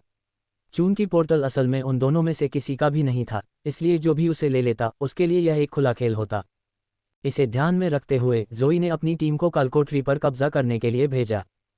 कालकोठरी पर कब्जा करना आसान था, उन्हें बस राक्षसों को साफ करना था और किसी को अंदर छोड़ना था ताकि दूसरे अंदर न आ सकें। जब वे खुद कालकोठरी पर खेती करना चाहते थे तो वे उस व्यक्ति को बाहर निकाल सकते थे जिससे राक्षसों को रीसेट और रिफ्रेश किया जा सके। उन्हें वहां ज्यादा लोगों को तैनात करने की भी जरूरत नहीं थी। योजक चिन्ह योजक चिन्ह योजक चिन्ह। अगले दिन जब रीटा ने देखा कि कोई उसका पीछा नहीं कर रहा है तो उसे थोड़ी हैरानी हुई। ये समझते हुए कि लोपेस परिवार ने व्हाइट परिवार के कार्यालय भवन में पोर्टल खोज लिया होगा, वह जांच करने के लिए छत पर गई। हालांकि आसपास कोई दिखाई नहीं दे रहा था, हंटर्स आई ने पास ही 5 छिपे हुए लाल बिंदु दिखाए। उसने द्वार में घुसने की कोशिश की लेकिन नहीं घुस पाए। अब कुछ करने का समय आ गया था। उसने थोड़ा सा मुंह बनाया, निराशा और चिड़चिड़ाहट का नाटक किया। फिर उसने एक स्प्रे बोतल निकाली जिसमें औषधि भरी थी और उसे द्वार के चारों ओर छिड़क दिया, ध्यान से लाल बिंदुओं से बचते हुए उन्हें बताकर किसी को शर्मिंदा करने की जरूरत नहीं थी। संतुष्ट होने के बाद उसने एक निजी संदेश भेजने का नाटक किया, मानो किसी से स्थिति के बारे में बात कर रही हो, और फिर चली गई। जाने से पहले उसने उस जगह पर नजर रखने के लिए पास में एक छोटी सी मरी हुई मकड़ी रख दी। जब व्हाइट परिवार और लोपेस परिवार में झगड़ा होता था तो वह आगे की पंक्ति में बैठना चाहती थी। घर वापस आकर रीता ने फिर कभी बाहर जाने की जहमत नहीं उठाई। इसके बजाय उसने अपने इंजीनियरिंग कौशल का इस्तेमाल करके एक ऐसा ऑटोमेटिक फीड बनाया जो 10 किलो तक खाना ताज़ा रखते हुए उसे स्टोर कर सकता था। पहले वह इस काम में आलस्य करती थी क्योंकि बिल्ली के बिस्तर से कोई फ़ायदा नहीं हो रहा था, लेकिन अब जब उसे इससे कुछ फ़ायदा हुआ था तो वह प्रेरित हो गई। आपका रोमांच एम्पायर में जारी है। हालांकि फीड का संरक्षण समय स्थायी नहीं था, लेकिन ये भोजन को 7 दिनों तक ताज़ा रख सकता था। इससे उसे यात्रा के दौरान पिछवाड़े की बिल्लियों के लिए अपना पकाया हुआ भोजन छोड़ने की सुविधा मिलती थी। चाहे कीमिया हो या इंजीनियरिंग, रीटा खुद को शांत पाती और अपने काम में पूरी तरह डूब जाती। धातु के पुर्जों को ध्यान से पॉलिश करते हुए उसके मन में आज रात एरोन की होने वाली हृदय शल्य चिकित्सा का ख्याल आता। योजक चिन्ह योजक चिन्ह योजक चिन्ह। रात के 2 बजे रीता के लिए आगे बढ़ने का समय आ गया। भेष बदलकर वह आरोन के अपार्टमेंट में पहुंची। तारांकन हंटर की आंख तारांकन का इस्तेमाल करके ये सुनिश्चित किया कि कोई घात लगाए बैठा न हो और सीधे आरोन के कमरे में पहुंची। एक तारांकन नींद का जादू तारांकन उसे बेहोश कर दिया और उसे अदृश्यता की औषधि पिलाकर वह उसे छत की सीढ़ियों तक ले गई। वहां उसने उसे सुरक्षित रूप से बांध दिया, उसे तारांकन साइलेंसिंग पोशन तारांकन की एक बोतल पिला दी और चाकू से उसकी छाती में पहला चीरा लगा दिया। तीव्र दर्द से एरोन की नींद खुल गई। ये फिर से हो रहा था, वही बुरा सपना। पिछली बार उन्होंने उसकी आंखें निकाल ली थीं, अब वे उसका दिल निकालने वाले थे। हालांकि उसे कुछ दिखाई नहीं दे रहा था, लेकिन अंधेरे ने उसके दर्द को और बढ़ा दिया था। उसे ऐसा लग रहा था जैसे उसका मांस चीरा जा रहा हो और फिर उसके मुंह में कोई चीज जबरदस्ती ठूंस दी जा रही हो, एक औषधि। एक क्षण बाद उसने एक आवाज सुनी जो न तो स्पष्ट रूप से पुरुष की थी और न ही महिला की, कह रही थी, आराम करो, तुम नहीं मरोगे। मैं बस एक काम कर रहा हूं। किसी ने मुझे तुम्हारी आंखें निकालने के लिए पैसे दिए हैं, लेकिन मेरा दिव्य उपहार मुझे कर्ज लेने की अनुमति नहीं देता। इस अमर हृदय को पाने के लिए मुझे बहुत बड़ी कीमत चुकानी पड़ी। यह आपके दिव्य उपहार को कमजोर कर देगा, लेकिन आपको अमरता प्रदान करेगा। आपका एचपी कभी भी 1 से नीचे नहीं जाएगा। समझ गए न? यह एक नायक का विशेषाधिकार है। अपनी आंखों की रोशनी वापस पाना आसान है। एक इंजीनियर कुछ दर्जन सोने के सिक्कों में यांत्रिक आंखें बना सकता है, लेकिन ये दिल जो मैं तुम्हें दे रहा हूं उसकी कीमत 1000 सोने के सिक्कों से भी ज्यादा है। ये जादुई आंख छीनने के लिए तुम्हें मुआवजा देने का मेरा तरीका है। इसके बाद हम बराबरी पर हैं। एक ठंडी कठोर वस्तु ने एरन के हृदय को दबाया और उसके शरीर में बर्फीली ठंडक दौड़ गई। तारांकन तारांकन डिंग तारांकन तारांकन तारांकन तारांकन, आप अपने दिव्य उपहार को शाप देने वाले हैं। अमरता के बदले आपको दी गई शक्ति का कुछ हिस्सा त्याग रहे हैं। क्या आप अमर हृदय का उपयोग करना चाहेंगे? तारांकन तारांकन, क्या उसे इसका उपयोग करना चाहिए? एरन को महसूस हो रहा था कि उसका खून धीरे धीरे बह रहा है। रहस्यमयी व्यक्ति उसे कोई उपचार औषधि देने की जहमत नहीं उठा रहा था, लेकिन भले ही उसकी जिंदगी खत्म नहीं हो रही हो, हारून अभी भी तैयार था। खेल के आधिकारिक तौर पर शुरू होने के बाद से उसे अभी तक अपने दिव्य उपहार को पूरी तरह से समझना बाकी था। अज्ञात की तुलना में अमरता अमूल्य थी। कौन ऐसा नहीं चाहेगा? मृत्यु से सभी डरते थे। जब तक वह मर नहीं सकता था तब तक बाकी सब चीजों के लिए आशा थी।